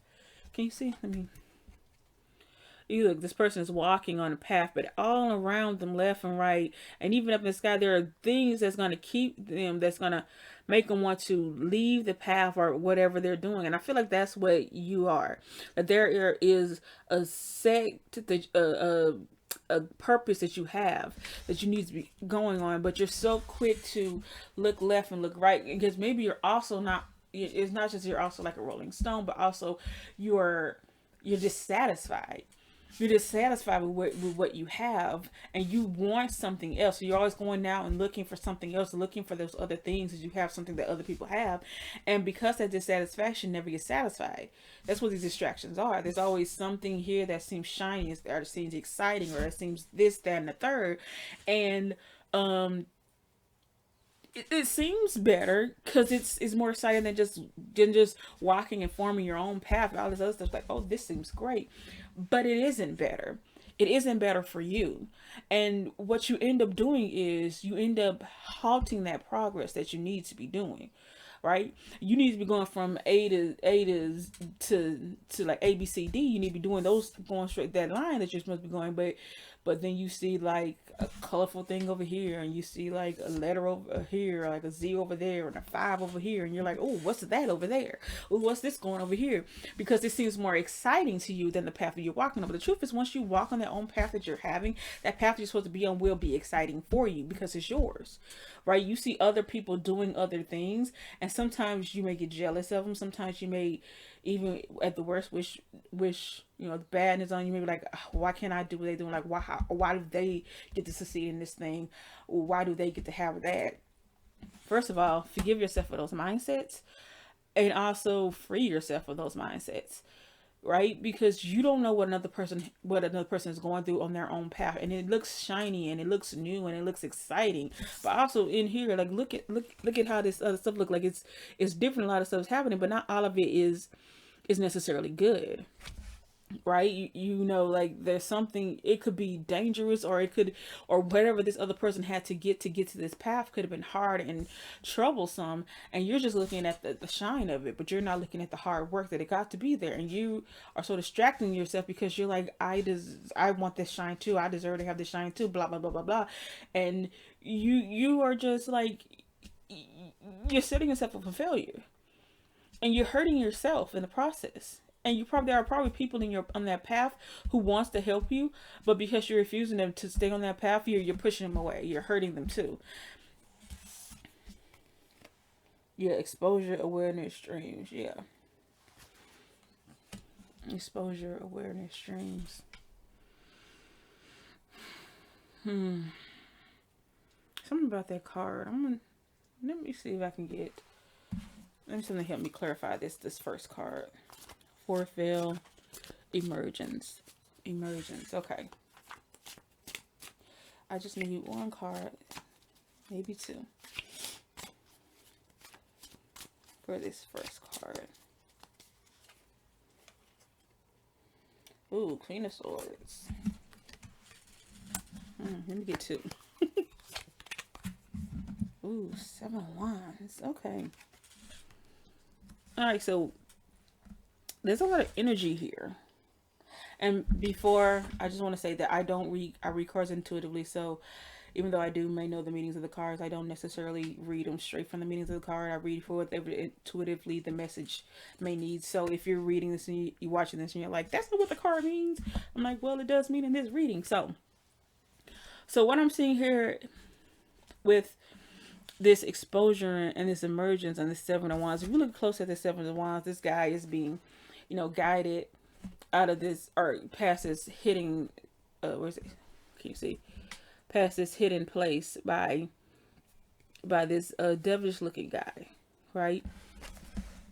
And I feel like that is you're trying to move into this place, trying to move forward into this place, but there is something there that's it's this exposure part. It's this exposing parts of yourself, and you're not necessarily liking these parts that are being shown.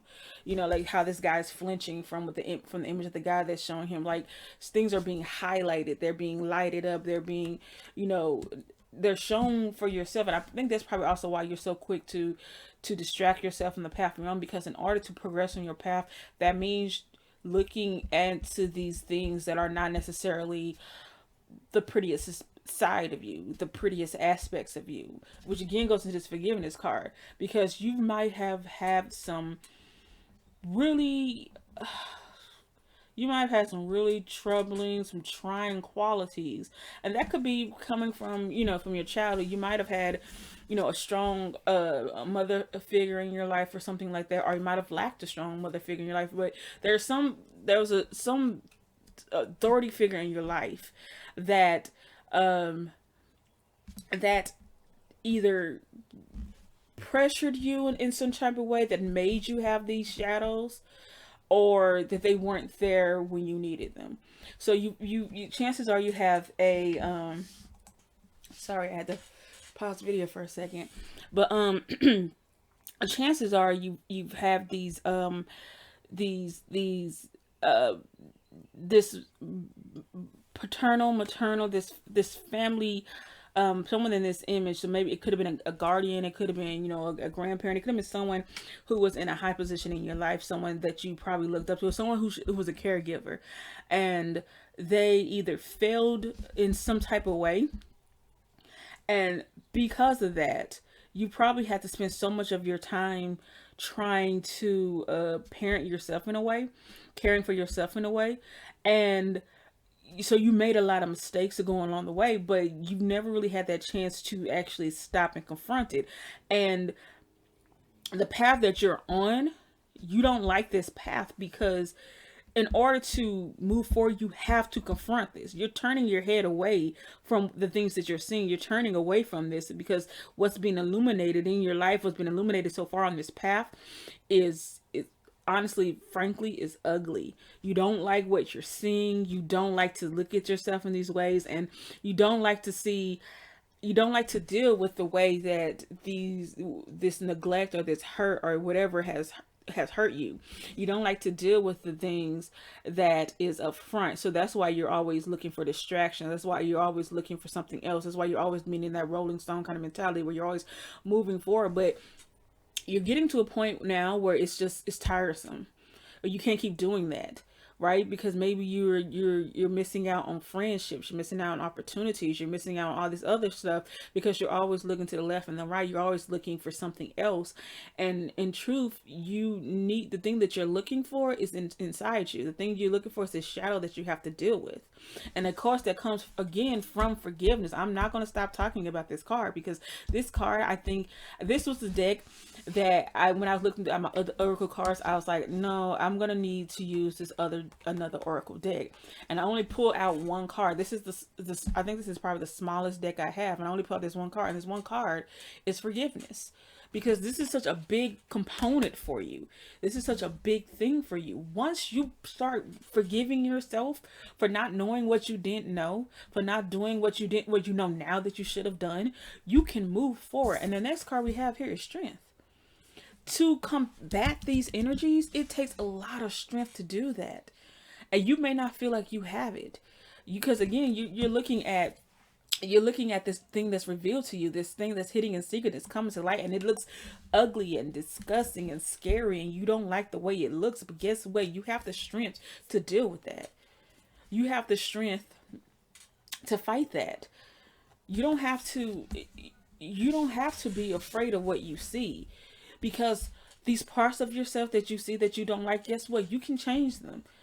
You can change. You can be the person that you want to be. You can be a better version of yourself. You don't have to keep walking in this wounded energy. You don't have to keep walking in this pain. You don't have to keep distracting yourself.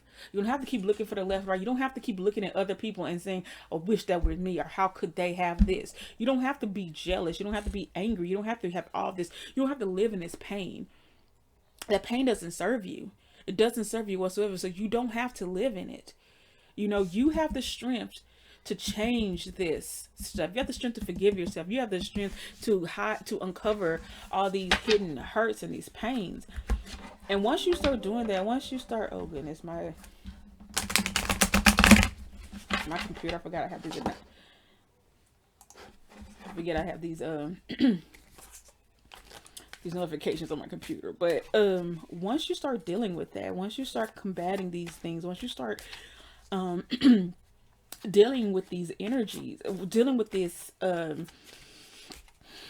this pain, this hurt, this is what you have, you can move forward. You can move on your own path without having to look to the left or right, or being distracted by all these other things. I'm gonna pick some cards. Let's see. Oh, let's see. We have the 10 of Wands. I'm trying to remember what these cards are. I think they're wands. Maybe just sticks. The 2 of Arrows. The 2 of Wands. And oh, this one keeps coming up. 5 of Arrows. So, before I start, I want to let you know that I read tarot cards intuitively. So yeah, I do know what the cards meanings are, but I read them intuitively based on whatever the message that needs to be said. So if you seeing this and you're like, that's not what the card means. So right now, what I'm getting right here, you have a lot of you have that sword, or the arrow is correlates to the sword, and so you have sword energy, and you have wand energy. So you have those passions, that fire energy, and that air energy. You have those type of things like that. So this is what you have a lot of mental energy that is being exhausted within your with your shadow, right? There's a lot of mental energy. There's a lot of stuff that you seem to be dealing with. But if you look at this card, right, this is a person. If you look at this card, this is a person. Oh, hold on. I'm sorry. I thought I heard someone at the door. But where was I? This card right here, this is a person who's carrying a lot of things. They're carrying a lot of that energies, and they're carrying it by themselves. You look like they barely have it together, right? it looks like anything's gonna fall. And I feel like that's, you've been carrying yourself for so long, you've been nurturing yourself for so long, you've been tending to yourself for so long, that the reason why you're on this path now where you're revealing stuff is because it's time to stop all of that. Is your body, is your mind is being exhausted. I know there's a thing about reparenting, or people have to really kind of like be the parent that they never had when they were a kid. But I feel like you've been doing that for so long, and you're not, and you don't have faith in the choices that you made. You're so unsure about so much things, and you're tired. You're honestly so tired. And that's why you keep when you're seeing yourself and you're revealing all these cells and you see all these distractions and stuff, and nothing is having you, because you're tired. Because this card's in reverse. This card's in reverse, and in reverse, this is telling me that it's time to let this go. Right? All this stuff that you have been long carrying for such a long time, it's time to release it. Right? And that forgiveness is where it's going to start with, right? It's going to take some time to release all this stuff, because you've been, this path you've been on has been so long. And the stuff that's emerging, this truth about yourself that is emerging, and you don't like what you're seeing, and it's so hard, but you probably are going to keep looking for the distractions to deal with it. But it's really time to let that go. It's time to let these distractions go, and it's time to look on this path that you're going to, this path of growth that you're going to, this spiritual, mental, it's definitely a lot of mental growth, emotional growth that you're on. It's time to be on that path, and it's time to let this stuff that you have been carrying drop. Let it fall, let it go. It's not going to help you on this path. You're going to be seeing some stuff about yourself. You're going to be revealing some stuff about yourself. You're not going to like what you see, but you have the strength to deal with it. You have the strength to handle it. This forgiveness and strength are side by side. They go hand in hand. You need the strength to forgive yourself. Forgiving yourself gives you strength to continue to combat the stuff that you see. And once you do, and look at how this person is handling. Look at how these people are handling all these energies, right? They're standing up. You know, they're not bending over, they're not tripping down, they're standing up. They're carrying these things. They know which things to carry, which things to leave behind. And they're standing victorious because they've learned how to handle that energy, that emotional energy that you've been hiding, this emotional, this heavy emotional and mental agony that you've been going through, that you've been pressing on yourself. It's going to the time is now, really, to let these things go, so you can get to this place where you are emotionally mature, where you're mentally and spiritually, where you're mentally healthy and spiritually wealthy, where you're at these places where you can look at the ugly things in your life, and instead of hiding or shirking for it, you can see what it is. You can name what that monster is. Oh, I see you jealousy. Oh, I see you envy. Oh, I see you self-hate. I see you self-harm. I see you anger. I see what you are. I see the ugliness that you are. I name you. And I have power over you. I have strength to face you. And that's, again, I've been saying this in every pal. I encourage therapy, psychiatry, counseling, seeking out help from your spiritual gurus if you have them, whoever your spiritual leaders, whoever you are. I encourage you to seek out these things, these people and persons and entities that help you carry this burden, because this is not a burden you should be handling on yourself, especially not you. This is not something that you should be carrying along, because especially since you've already been doing so much heavy lifting for so long.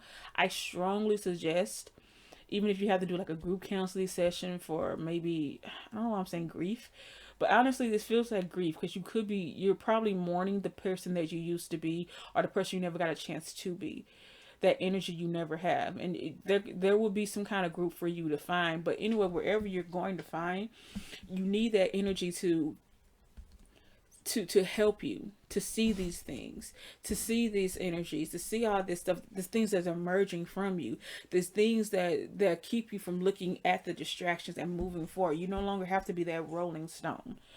keep rolling, rolling, rolling, and ignore, and gathering more and more hurts and pains, and never setting down paths or things like that, or always hurting someone and hurting yourself. You can move to that place where you're balancing these things, where you're balancing, and where you are actually succeeding, achieving, and you can also be the person that you want to be the person that you probably actually are, but these shadows have hindered you from seeing that about yourself. Whew, that was, I'm gonna tell you, group 4, y'all. My heart is actually really kind of going out to you guys, because I don't think you're terrible people. You may think you're terrible people, and somebody might have called you terrible people, but I think you're just hurt people. You're wounded people, and you've been you've been moving in that wounded energy for so long. But it's time to heal. It is time to move forward, because there comes a time where we get our scrapes and our cuts and our sores, and we got to let those heal. Sometimes we keep picking at them, if you know what I mean, and they keep bleeding over and over again. But it's time to let these things finally heal and scar over, and so you can move on to dealing with other things that is important in your life. I'm gonna get 2 cards for you. There.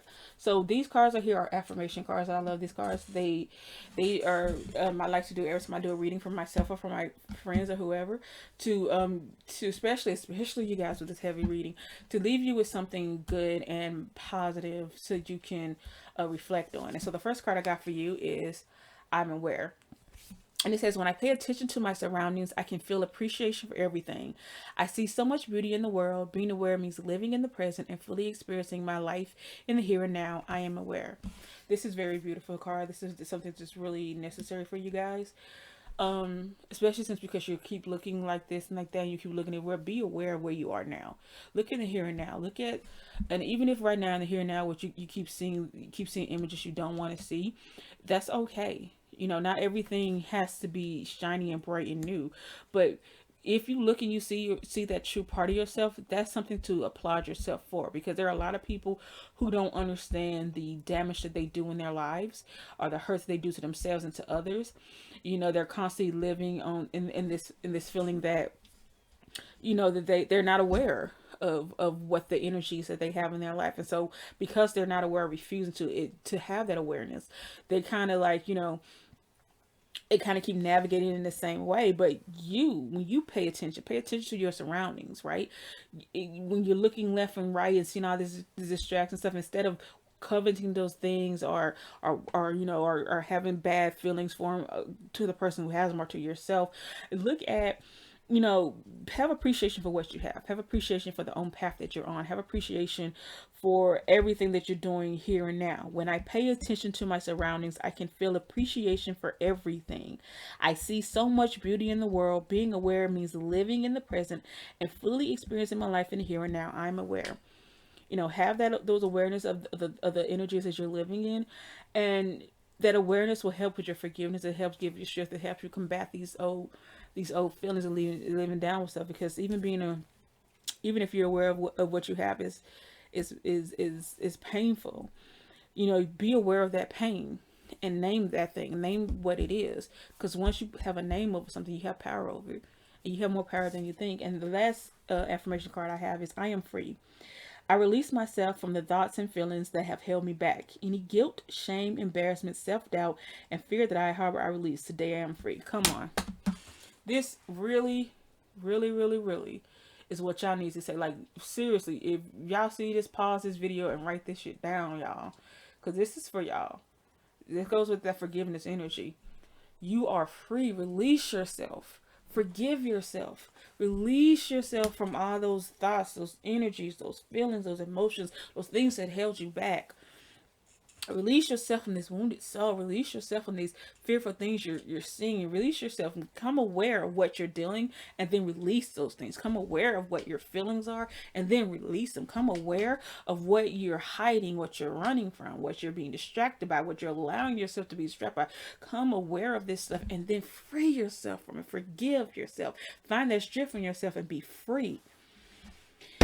Whew.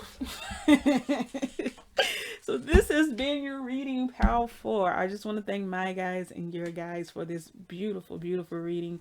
You are in my heart. Everyone who listens, Pal 4, everyone who watches this part of the video. I thank you for being here with me on this journey, and if any part of this reading resonates with you, just drop a comment and let me know. And I'm hoping the best for you guys, and I love you. Hey, Pal 5. All right, we had some pretty good readings today so far, and we're coming close to the end of this reading. This is already like at 1:49. So this is gonna be a long video, but hopefully I'm hoping that everything in this video would be necessary, so and helpful to everyone who clicks on this. So what I have here are your oracle cards, and so I'm going to pull these oracle cards out. I'm reading first, and then I'm going to pick tarot cards as I see fit to help with the message. So your first card is a third mirror, reflection, recognition, identity, and questioning. Look at that. I love these cards. Your next card is compassion. Can you see that? That's nice. And then after that we have versatility. Versatility. Look at that plant. That's a pretty plant. Then we have manifest. Look at that. And then we have death. Oh, I love that card. Oh, that's gorgeous. Oh, I want this tattooed on me. And finally, we have the 12th house. This is the area of your life that is overwhelming. You yield to greater cause or power. So, Spirit, allow me to use these cards to speak to the beautiful souls and help them in any way that you see fit. Okay. So, I'm seeing with the reflection, recognition, identity, questioning. I'm thinking your shadow is, I'm feeling that your shadow is your shadow is how you view yourself. You might have self-esteem issues. You keep, however, if you look at it here and how the shadow, how this person's viewing themselves in the mirror, and there's a bit of distortion within both the person and the mirror. So I feel like how you're viewing yourself is a distorted view, right? You're seeing yourself, but the way you see yourself is not who you truly are. It's definitely not the way other people would describe you. And I feel like when you see yourself, you're probably, you don't have the best view of yourself. And our shadows usually come from places when we're in our childhood, and so maybe someone in your life, and it could have been a parent. You probably grew up in a family that was kind and loving and always encouraged you, but you don't stay in your parents' house all the time, so you eventually go out to the world, and you might have gone out into nature, into the environment, into the world, and those views of yourself got distorted in a sense, where people were probably nitpicking things, and they're probably even nitpicking parts of you that you used to love, the parts of you that are good, because they themselves don't have these parts in themselves. They're seeing it in you, and they're like, oh no, you don't have this, you're not wise, you're not kind, or if you are kind, we're going to make you regret being kind. We're going to be cruel to you because you're kind. If you're wise, we're going to mock your wisdom. If you're pretty, we're going to call you ugly. If you're smart, we're going to call you dumb. If you, anything that you have within yourself, any small little thing that you dare to like about yourself, somebody somewhere, either their jealousy or cruelty, picked at it so much that eventually when you looked at yourself, you saw nothing but flaws. And this could be this could be physical too. You could have, hate the way that you look could, at one point in time, still probably hate it now, and maybe you've done some things maybe you engaged in plastic surgery, and I'm not knocking plastic surgery. I have no problem with plastic surgery, but like you have like trigger warning here, but like body dysmorphia, where you're nothing about you is good enough, and you keep trying to change these things that you believe is broken. And when I say plastic surgery, that's what I'm talking about in that regard, where you keep trying to change these things and it's never good enough, because you can't view yourself in a way that you can't, because you can't see yourself authentically. You see yourself from a distorted lens, and that has led you in a place where you're lacking compassion for yourself, right? Where you don't see, the true, this true beauty in all meanings of the word. Physically, mentally, emotionally, you possess so much greatness in you, but you can't see that because it's hard for you to picture yourself, because you have this distorted image of yourself. I'm gonna pull some more cards to help me better clarify this, possibly to see what could have possibly really caused this image, or the shadow, or anything else that spirit wants to let me know how to deal with this. So what do we got here, spirit? Seven of Pentacles. And this is the King of Pentacles. Okay. And I'm going to pull one more card. And the Two of Swords. Okay.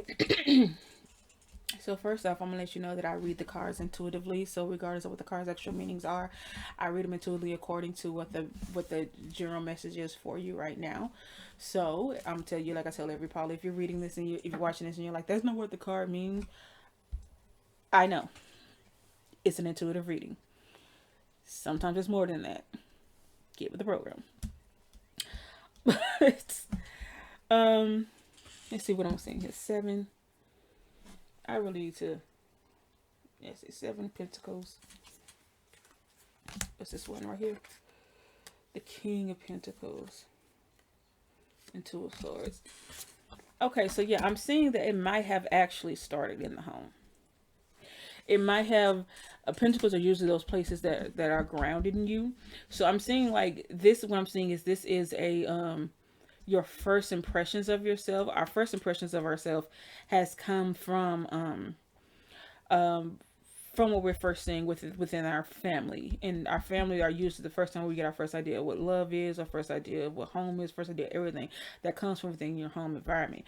And maybe you might have been, maybe you lived around in foster care or adoption or something like that. You might have the home that you live in, that you grew up in, probably, you probably come from a mixed family.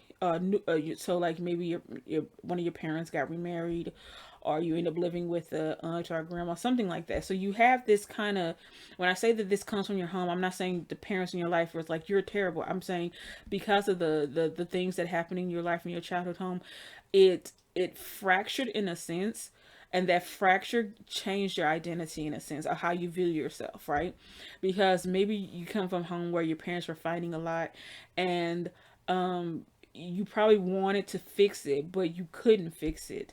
And you probably internalized that was something that was your fault, but it was absolutely not your fault. You had nothing to do with this. It's not on you. You know, these were adults who marriage were probably not working out before you even came along. And if this doesn't resonate with you, just let it go. Take what resonates with you and let the rest go. This is a general reading, like I said, and so I'm getting a lot of energies. So it could be anybody. It could be some multiple people. But so yeah, this is what I'm thinking. You got this kind of distorted worldview of yourself because you wanted to be the one to fix it. You wanted to be the one to make everything okay, and you couldn't. And you couldn't make everything okay. And so because of that, and I'm putting this right here with this because these two, I feel like energies go together. What is this? Two of Swords. Yeah, you see, I cover it up, and you have the moon and this butterfly flying ahead, so you can't see you couldn't see, you can't see now, you couldn't see then, the way things were working, the way things were moving, the way things. And so because of that, your view of yourself is blinded, it's flipped, it's it's not really the truth, right? Because you're trying so hard, you might even put pressure on yourself to be a certain type of way, to be a you're trying, you want to be this type of person, and whoever this person is, it's probably a something that no one can live up to, not even you. And because you know that you can't live, because eventually, well, maybe you know, maybe you don't know, but it's just like you have these high expectations for yourself, or you are these high things, but you can never live up to them because they're just so high. And that distorts how you see yourself. That changes how you see yourselves. And because of that, you kind of constantly living in this place where you're constantly questioning yourself, constantly questioning who you are. And that's what your shadow is. Its shadow lives in this place of self-esteem, where because of whatever happened in your childhood, in your home life, and whatever kind of fragmentation that might have occurred in some sense, maybe it was even the death of a parent, or a parent remarrying, and you probably didn't like the new spouse, or you felt outside of their relationship because they had a whole new relationship or whatever like that. But whatever it is, that foundation that you had, that it didn't solidify itself in a way that it should have, or in the way you wanted it to have, and it changed the way you view yourself and your place in the world and your expectations you have. And so it flipped those things around. You can't see what you can't see. You can't see what other people can see. Yeah. This card, where's it go? The arrow, this is the area of your life that is overwhelming. You use a greater cause of power. I'm going to come back to this card. So that's where your compassion for yourself comes in, right? You need to be gentler with yourself. You need to understand yourself. You need to understand the versatility, the changing, the way that there are more paths in life. I think I'm... Okay, I thought I saw the camera. Yeah, the camera finishes. It's I apologize for this being blurry. I'm trying my best. There you go. The camera is trying its hardest. But you need to be able to have the compassion and see these parts of yourself, have compassion with yourself, and seeing this versatility, seeing all these different viewpoints of yourself, and see and combat all these different ways in which you see yourself, because you're seeing a lot, and you have a lot to do. And I think honestly, because this person is in here is by themselves, but there's a small little cage of something that they're hiding. There's something that got locked away. And that thing that you have locked away, that little thing that you have, like, it's such a tiny little thing. And you feel alone because you don't talk a lot about your things, or talk a lot about your pain. And it's just you dealing with these pains on yourself. So you don't have these different avenues where that versatility comes in, where you different avenues of which you can talk stuff out, or you don't feel like you do, but you probably have more people than you're willing to. But because of this fractured energy that surrounds you, you kind of feel like if you speak up, if you say what you have to say or whatever, that it might cause more harm than good. And that's because you view yourself in that way, where you view yourself as, either you're viewing yourself as you have such high standards on yourself that if it doesn't be perfect or move in a certain way, then it's useless. Or you have this belief in yourself that if I speak up, then I may make it worse. Whatever it is your shadow is a lack of seeing yourself truly and authentically. You have this manifest and this death card here, and a lot of people fear death, but fear especially death card to come up because they think it means an actual physical death, but it's not necessarily what it means. Death means an end to something. It's a renewal. So the end of something and the beginning of something. Everything has a period where things go fallow, or where some things end, some things have to begin again. I mean, think about winter, where it seems like nothing's growing, but then spring comes. And so, and then summer, then fall, the leaves fall in off the trees, and fall in autumn, and then it goes back to winter, and it goes around in a circle. So death here doesn't necessarily mean that physical death. I think this means more so that the ending to this mental turmoil is coming soon. And that ending, and I'll pull some tarot cards to help me better explain this, what I mean. But this ending is going to be something where the manifestations, the things that you're building on and you're working on, is going to change your mindset. It's going to change the way you view yourself. So you'll view yourself in a more authentic way, where those distortions can be challenged, where where you're seeing yourself as incomplete or imperfect or difficult, or whatever the way that you're seeing those things that you have locked deep inside you can come out, and they can come out free. And it doesn't necessarily mean manifest like how people say write something down is the way you want it. What I'm seeing here, it means that the things that they're already within you are going to flourish out, right? That's how they're going to manifest. So the things that are hidden within you, the things that you had locked away for so long, the things you had forgot about because you felt that you had to forget about them, you felt that you had to lock it down, or you felt that you couldn't really talk openly or freely, these things are going to start flourishing out of you. It's going to be like you're going to find yourself navigating in a fuller, truer way. And that's going to end it's going to end this way that you view yourself. It's going to end that that energy, that feeling that you're not good enough, because you're going to, instead of trying to live up to these incredibly impossible standards you place on yourself, or somebody else's place, or these images that people have told you, or whoever you are, you're going to find yourself moving in a more truer way, in a way that's truer to who you are, and you're going to find out who you truly are, right? That's what you're going to manifest. You're going to manifest that truth of identity, that truth of self. What does this card say? I keep forgetting this card. This is the area of life where it's overwhelming, you yield to greater cause of power. Yeah.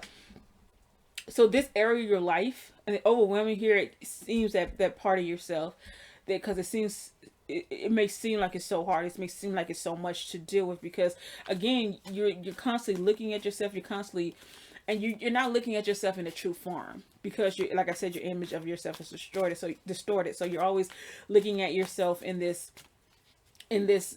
way, this oh, I'm not good enough, oh, I'm not this. And I keep going back to this little cage, because whatever you have that's here, that's locked up, this is going to be a part of yourself that even you have forgotten that existed. And it's going to come out, it's going to be released.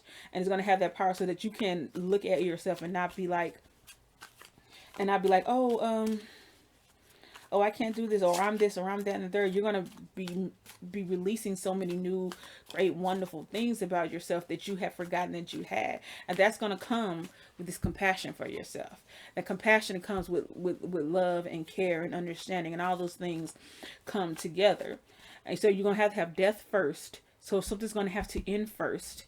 I know this card is the last in the this is probably actually the first card I pulled out, since this is the first card. That's how I will stack the deck. So that means death's coming first, right? This thing that's going to end, this thing that's going to come, and it may be hard, it may be tough, but whatever this is going to come first, and it's going to end some things. And the ending of this is going to start the beginning of something else, or something new is going to manifest within yourself. That those parts of yourself that you kept locked away, that you kept in, that you couldn't see or refused to see, is going to change, right? You're going to be able to see those true parts of yourself that's going to manifest these in yourself, and manifest how you see yourself. And you're going to have the versatility. You're going to have different ways of how to navigate your life, and how to navigate the way you view yourself. And see, and this plan here also kind of that growth that's coming with it, right? So that manifesting, and the versatility that's manifesting these whole new ways in which you deal with yourself, and you deal with this pain, and you deal with these hitting these old wounds, these old aches and pains. And that's going to end with this greater compassion for yourself, and the greater love and compassion and understanding of yourself, where you're not always looking at yourself in a distorted view. You're going to be looking at yourself in the true form of who you are.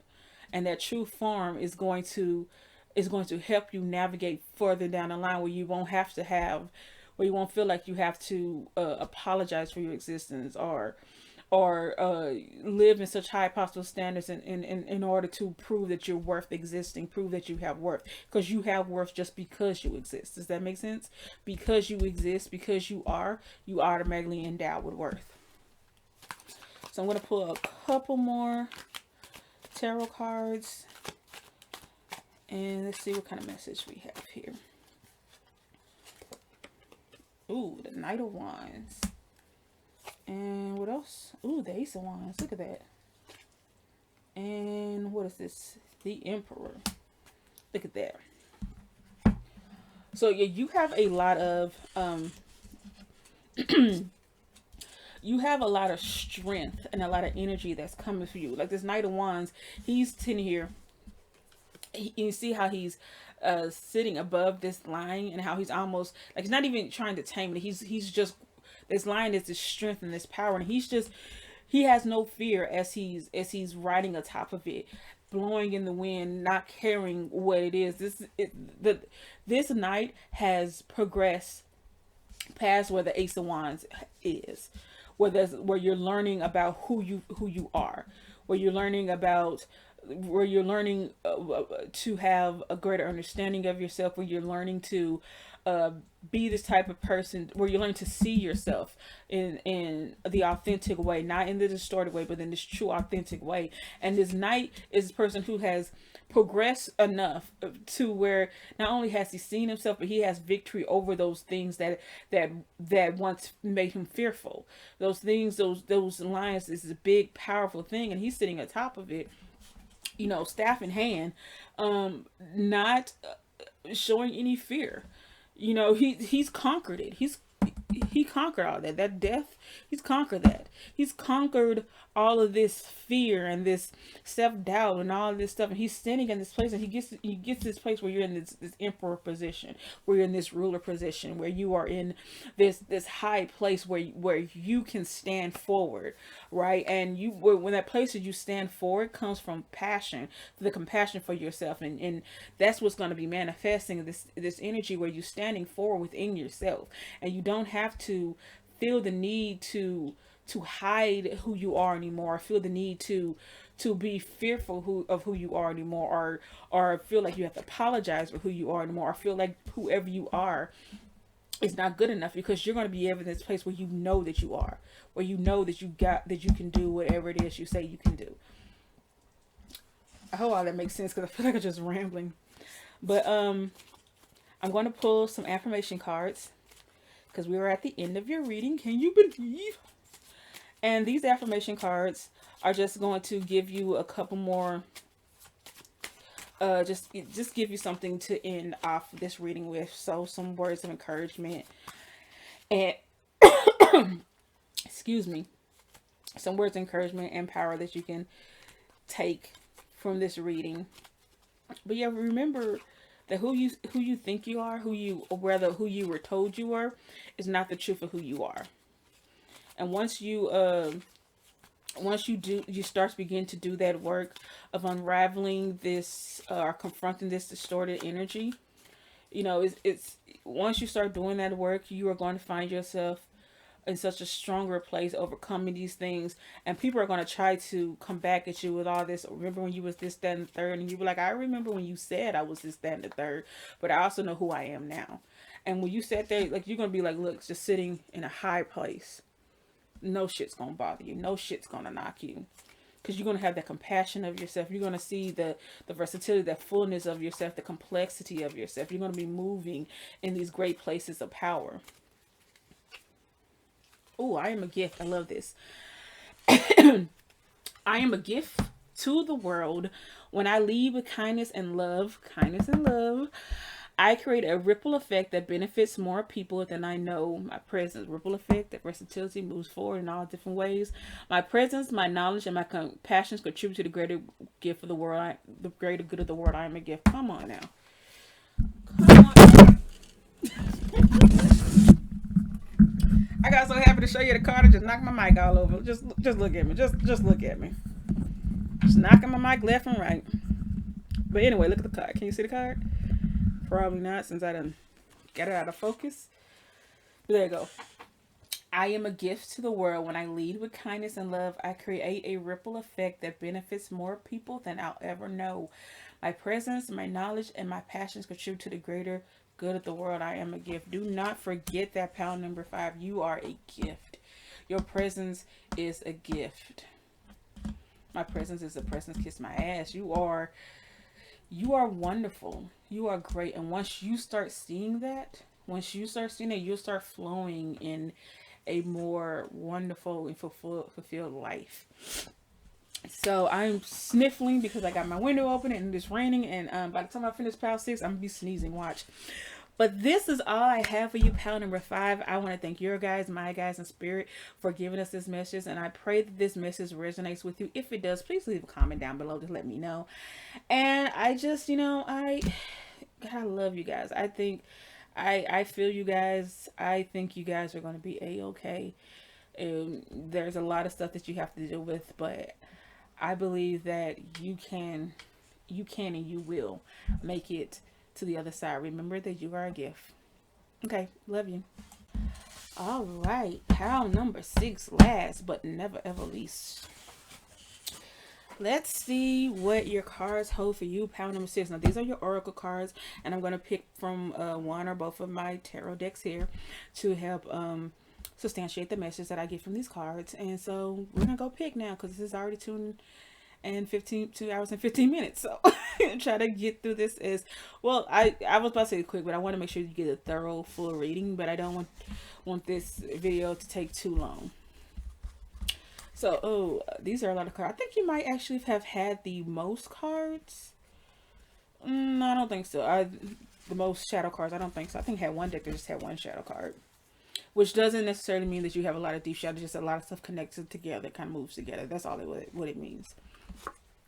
So the first card is the first shadow eclipse, between worlds, portals, and appeals. If you can see that. I don't know. I'm afraid it'll get my camera out of focus if I do it too wrong. The next card is 12th mirror, initiation, reinvention, choosing paths, and reconciliation. Oh, I really love these cards. I waited forever to get these cards. Ugh. I'll try to remember to put the decks I have down in the description. And the last shadow card is 6th veil, guidance, the Cheshire chameleon, instincts, warnings. Ooh, I wonder what that's going to mean. And see, we got destiny.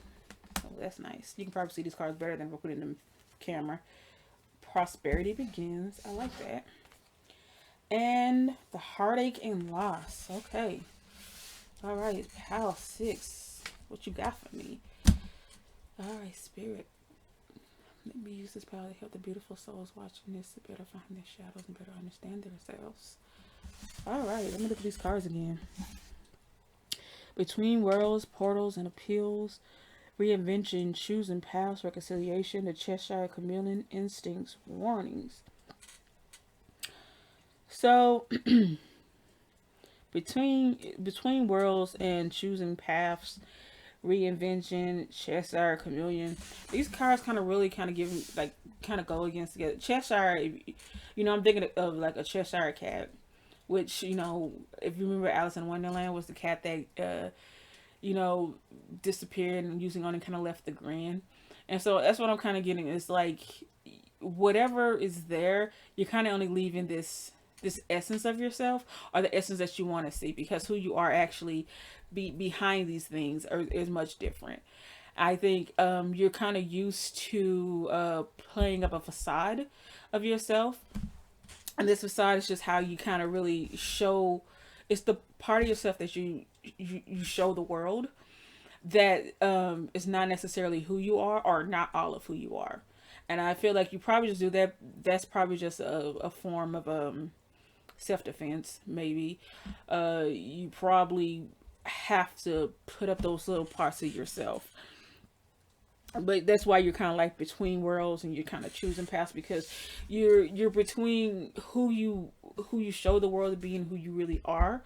And I think that's kind of really what your shadow is that you have a problem of being who you really are, or showing who you really are, for whatever purpose, whatever reason. Maybe there's some old hurts and some old pains in your life that I think one of these piles, probably pile number one, I think, they kind of move around in this circle, a circle of hurt and pain and kind of stuff like that. And I don't necessarily know if that's what you necessarily go through, because I don't think you necessarily move like in a circle, because it's some, I kind of feel like once you're done with something, you're probably done with something. But chances are that there should be times where you should probably maybe give people a chance to know the real you, and you probably don't do that, and that's why you're so quick to be done with stuff, because all people see from that chest area, they kind of see that grin, right? And if people want to see the, oh, you're choosing what you're showing them, you're choosing them, and you're still only showing them what you want to be seen, and that's okay to want to protect yourself, is absolutely fine, but you're going to the extremes where nothing you show a person is real or authentic. You're only showing them those parts of yourself, those little small parts of yourself, that you really kind of want them to see, and that often leaves you without real substantial relationships. And you kind of know this.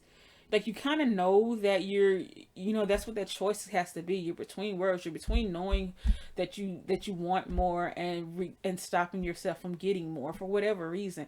And that's what leads to this heartache and loss card. Because, you want more, but you're so afraid of showing more that it just caused more pain, because you're so afraid of the pain that you could have from showing yourself, or maybe you're so afraid of the rejection, but you reject yourself. You break your own heart. You break your own heart by not letting people see who you are. And because of that, because you're afraid of showing that true authentic self, you're keeping yourself from the fulfillment of your life, from certain things that are destined for you. For that prosperity to begin, for that happiness to begin, for that love that you're seeking for whatever it is that you're looking for from the beginning, because you're so busy trying to, keep people at an arm's length with this facade that you're building up.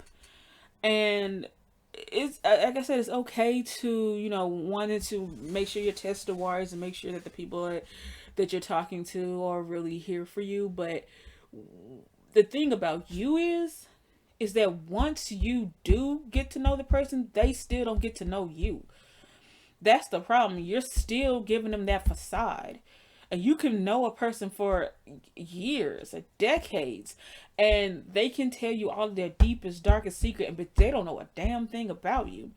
And you're constantly having to choose. You're constantly, telling yourself that this is for the best. It's best that they just get this person, because maybe you don't think that whoever you really are is worth seeing. Maybe you don't think there's anything you have to offer, or maybe you're just so afraid that you get that walls built up so fast, and so high and so thick that you're like, even if I show them this, I can't show them this, because what if I let my guard down just a little bit? They can destroy everything. And so you're like, because if I do this, they're gonna hurt me and blah blah blah blah. But you hurt yourself, because people are like, how many times can a person knock at your door before they realize you're never gonna let them in? And you can't keep expecting people to just be happy with the fake smiles and the little bit of stuff that you give them for a long period of time. You're not the only one in a relationship. You're not the only one that's a part of these. You're not the only person. There are other people in your life too, and their feelings matter too, just as much as yours. And you're so busy protecting yourself, you don't even know that you are actually the one hurting yourself. So you're always getting mad at people leaving you. You're always getting mad at people, dismissing you and stuff like that. But you're the reason why. Like, I really want to be like polite and like soothe this down for you, but you need to hear some hard truths. And the hard truth is, you are the reason why. You're the reason why you have this hurt and pain in your life, because you won't let yourself feel anything else. And for whatever reason that you probably feel this way, whatever happened in your childhood or in your life, or the other things that made you feel this way, you are responsible now. Like those first cuts that got hit to you, those the person who did those first cuts to you, that's them. But from now on, you have been the one who's picked up the knife and doing the cutting now. You are the one who's been doing the wounding. You're the one who's been doing the hurting now. And you're still mad at those first few nicks, that you don't even understand that every every substantial, every continual nick has been done by you. And so in your mind, you're just like, well, I can't just, what if I do or this? I don't know which route I should do. I don't know if I should let them go or whatever, because all the hurt and heartache and loss and pain, but you're the one that's causing this. You're the one that's stopping your prosperity from beginning. You're the one who's stopping from these things that are destined, these parts of yourself that are destined to be seen. The things that you want are being hindered because you are making sure that they are, right? Because you are so hurt, because those hurts that you've had for so long. But you need to be willing to let people see the real you, to see the whole of you, the entirety of you. And if they see it and they don't like it, so the fuck what? So the fuck what? That's the damn problem. That's not a you problem. We're not for everybody. We're not meant to be for everybody. I don't trust people who everyone loves, because like it's impossible for the whole world to love you, because if you met a person who the whole world loves, then that person has not shown their true selves to anybody, because the world is full of way too many diverse people. So you can allow yourself to show yourself, and if the person that you show yourself to don't click with it, okay, fine, bye. You just don't vibe with that person. And maybe you wanted to vibe with that person, but that's not a person that, in the end, that's not a person you probably need in your life. Or maybe you don't vibe at that moment, and maybe you can another time later, but you should not let that keep you from being your true, authentic self. You should not let that fear of people, of holding people, of people seeing you, and that fear of rejection, that fear of whatever it is that's keeping you from showing the trueness of yourself, was just only doing that Cheshire-like grin, keeping you from being the true, showing you the fullness of you, being the true version of you. Because I guarantee you, whoever you are is probably someone worth wanting. That's why you're able to have long friendships. You just can't keep them. You're able to have, you probably had so many friends. You're probably even thinking about how the friendships you've had in your life that don't seem to go. You probably like, I'll never have a long, steady friendship, blah, blah, blah. That's because the people keep pressing, they keep knocking, keep hitting at that wall, keep saying, let me in, let me in, let me in. You keep giving them just this little facade of yourself, and they can't keep knocking anymore. They get tired because they have feelings too, and then that causes you more heartache and pain. So once you realize that you are the cause of this heartache and pain, once you let this facade go, of whoever this person that you keep trying to show the people world, let it go. Let it go. You don't have to show the world some created, secret, hidden version of yourself because you think that's going to protect you. Because it has been protecting you. It's been doing the exact opposite. Let me let me use some tarot cards. I apologize for singing, y'all, but I love it. Okay. Let's see. What other messages do you have? Let's see. Knight of Pentacles. Ooh. Knight of Wands in reverse. The Nine of Pentacles. That's a pretty card. And ooh, the Seven of Wands. This came up for somebody else's reading, the Seven of Wands. And I think the Seven of Wands, and okay, before I go, I'm going to let you know I read the cards intuitively. So if you feel like a card, if you know what the cards are and you're like, that's not what the card means, that's because I'm reading it intuitively. So the cards really matter for what the message is. So that's what we're doing. It's supplementing the message. And this card came up in someone else's reading. I can't remember who it was. Maybe it was 2 or 3 at this point. I don't know. But this Seven of Wands it really kind of goes in the same energy, because for that reading, it was them, revealing those hidden parts of themselves. And that's what it's kind of saying for me to use it. It's revealing this hidden part of yourself that you could, but instead of that hidden part of themselves were actually parts that they had to work on. For you, these are the hidden parts that you think that you have. Like you are afraid of showing people who you are. You're afraid of showing people because you think that hidden part is like in this card again, how the guy is looking away from this They're coming from this hidden interest, and they're looking away from this demonic looking man, and he's kind of looking away from it. And that's what you're kind of looking like. You're thinking that for you, you are the demon man. The people that you reveal yourself to be are the people they're looking, and they're looking away. They don't like what they see. Because if they see you, if they don't see the facade that you create, if they see what's deep inside you, they see who you are, you're afraid of that rejection. They're going to turn away from you. But that's not true. That's not true. When people see you, they want to connect with you. They want to be with you. They want to see who you truly are. You're not the beast that you think you are. You know, in reverse, you're not that you're not that terror that you think you are. You know, you're not the bad guy that you think you are, the bad person that you think you are. And whoever in your life might have convinced you that you were something that whoever you truly were was worth hiding was wrong. They should have absolutely never had told you that.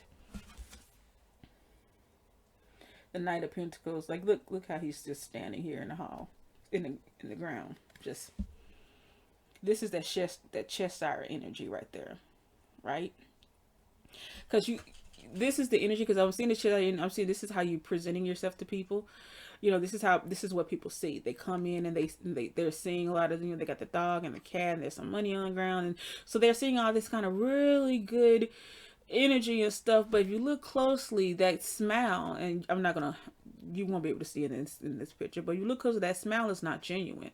That smile is hiding something. That smile is really, that's the Cheshire energy. You know, like, you're not doing it in a deceitful way. You're not trying to, like, your goal is not to deceive people. You know, you are protecting yourself. And because you're trying to protect yourself, you know, you end up giving these fake smiles and this fake sense of security that people are kind of giving in. And again, it's not intentional. You're not intentionally walking around like, I'm going to blah, blah, blah, blah, blah, blah, like lean on me so I can use you or whatever. You know, you want these relationships, and you're hoping for the relationships. You're doing whatever you can for these relationships. You kind of like filling them out, like, and pulling them in like a fish hook, right? But, you know, once they get in, right, what do you do when you catch a fish? Like, very few people let them go. And so that's what you're actually doing. You end up accidentally hurting people, because you're so afraid to let that go, to let that veil down, to let that hidden energy go, because you're so afraid that what they see behind is something terrifying, something they don't want to see, because that's how you view yourself. You don't see yourself as something that's beautiful and regal. Like, look at this. Look how gorgeous she is. Look, she's adorned. You know, she's adorned in energy. You know, there's all that water that's flowing behind her. And then there's that hope of prosperity, that hope of excitement, that hope of wonder that's behind her. That's who you are. You know, that's who, when you allow a person to actually see you, there is so much more to you than what they see, than what you think you are. You're not this villainous person, and you're definitely more than just this grin that you show people. You are a person that's full of death, that has even more to offer a person, that's standing, that should stand in their truth and their fullness of itself. But you're so afraid to do that. You're so afraid to stand in the fullness of yourself, because you can't decide who you are, because you're so uncertain of who you are. You keep thinking that if I let this person in and they see who I am, or they see who I could possibly be, you know, like, you're thinking your bad qualities are all that you are, but that's not true. So yeah, you get angry. We all do. So yeah, you may, you know, don't feel like doing certain things or going to certain places. We all do. But that's not who you are. And I don't know who told you that it was. Maybe it was a parent, maybe it was a childhood friend. I'm thinking probably maybe it was a childhood friend who probably at some point in your life, and again, if this doesn't really resonate with you, just let it go. Just take what it does and let go, let go, let go. But it might have been someone in your life that you, in your formative years, when you were understanding what friendships meant and how that stuff went, that I'm not even thinking small child. I'm thinking maybe like elementary school age, maybe 5th or 6th, like 10, 11, 12. So maybe around those age where you're really learning to come into yourself. And while you were coming into yourself and you're learning who you are, maybe the person didn't like who you were becoming. because even maybe they weren't liking who they were becoming, and maybe whatever they saw, you know, whoever they saw, go back to this Destiny's card, you're not destined to be this type of person. Like you're not meant to have, you know, to live in this monstrous energy that you picture yourself. That's not your destiny. You're not destined to constantly have heartache and loss.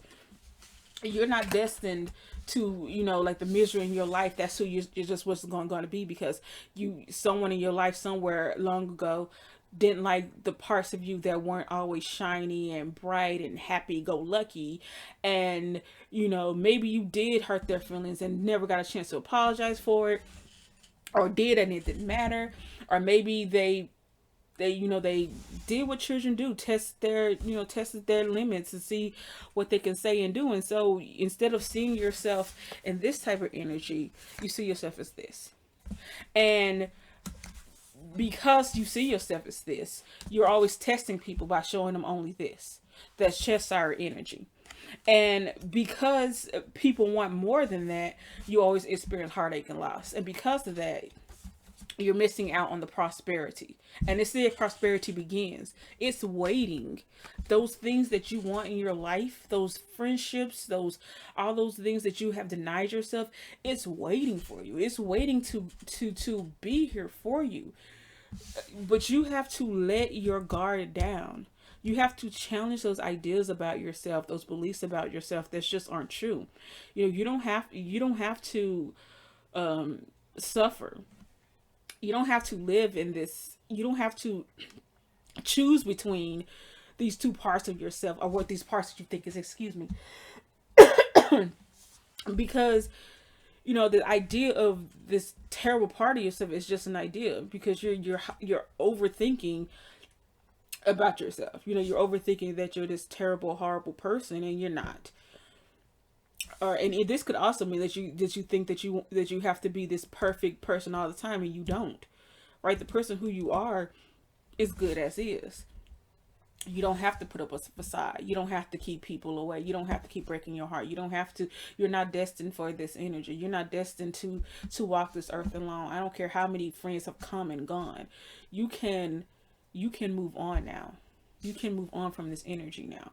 You don't have to keep hurting yourself. You don't have to keep doing that. Baby, you can have those intimate relationships that you desire. There's no reason why you can't have them. But you gotta be willing to believe that who you are is someone worth knowing. Because you are. You're a complex human being. It's a complex and multifaceted human being, and you are more than just your bad parts and your good parts. You're all those parts built together. Okay?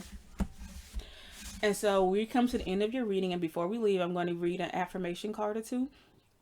And so these are just things that you can take with you. To, you know, in case this reading might have been a little bit tough. I think I was a little bit cruel to you. I would apologize, but sometimes you just need some tough love. But the soft love is going to be in this affirmation card. So take these with you. Remember the wonderful person that you are in the group that you're in. Oh, I am free. I got this before. I am free. I release myself from the thoughts and feelings that have held me back. Any guilt, shame, embarrassment, self-doubt, and fear that I have harbored, I release today. Today I am free. This is really good for you, I think, because this really kind of goes with what we're talking about with that Cheshire energy, where you're kind of afraid to showing yourself. You release that. Release all that energy. Release all those fears. Release all those doubt. Release all those old things that are hindering and coming and keeping you from being your true and authentic self. Release yourself from the thoughts and feelings that have held you back. Any guilt, shame. This is really for you. Shame or embarrassment, self-doubt, and fear. Any of that you harbor, release. To say, I suggest you let that be your mantra. Today I am free. Today I am free. I am connected. I have more in common with others than I realize. I see commonality with people rather than focusing on outward differences. I am connected. And I think this is good for you too, because remember that you sometimes, you, like I said, you kind of like feel like the people that can see the parts of you, they may not like the parts you see, because you have this kind of view of yourself like you're either really bad, or maybe you can't live up to whatever image you think people have. But you remember, you have more in connection with people. You don't have to live in this heartache or lost energy that you've given yourself. You are connected. You are connected to the people in your life. People want to connect to you. They want to connect to you authentically through this Cheshire like energy. They want to see past the facade. They want to see the depth, whatever the depth of you, the depth that you may bring, whatever it is, they want to see it. So give me your true, authentic self. It don't have to be pretty. I don't need it spit shine. I just want to meet it. So whatever you have, I can meet it with my own. You have more in common with others than you realize. I'm gonna give you one more card. I am safe. I trust my intuition to lead me down the right path. Looking back on my trials, I see that I am still here and thriving. I always end up better, stronger, and wiser. I have proven to myself that I will always make it time and time again. I am safe. Prosperity begins. Okay? You are safe. Don't fear letting this facade go, because you're safe, right? Free yourself from those thoughts of feeling of shame and embarrassment from this beautiful person, this beautiful, complex, multifaceted person that you truly are. You are safe to be that person. And once you be that person, that prosperity that you're looking for, and I feel like this is really for these intimate relationships that you're longing for, that will begin. That will lead you once you realize that you are safe to be who you are.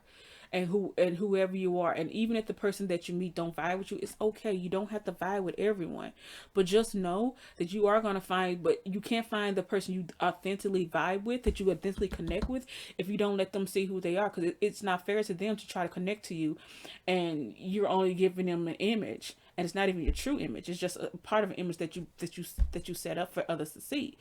Allow yourself, free yourself from these thoughts of fear and shame. You're not a monster. You don't live. You are a person that has great wonder and depth. You don't live in this, this hard. No one's having these hard images of who you think you are. That's just you. That's just you that's viewing yourself like this. Other people just want to know who you are. They just want to connect to you. And when they do, you can be safe to be yourself. No apologies, baby. So that is the reading that I have for you, pal number 6. I want to thank my guys and your guys for being for this message. And I want to thank Spirit for this message too. This is actually a beautiful message, and I really do think that you guys have a lot going for you guys, and it's going to be wonderful. And I just want to, if you resonate with this message in any way, shape, or form, just leave a comment in the message, and leave a message in the comments. And I really do hope the best for you guys, and I thank you for tuning into this reading. I know it was a mess. It was a blur, but we got to start somewhere. So down the line, as I do more of these, they'll probably get better. But thank you again, and I'm giving you all the love and well wishes. Bye.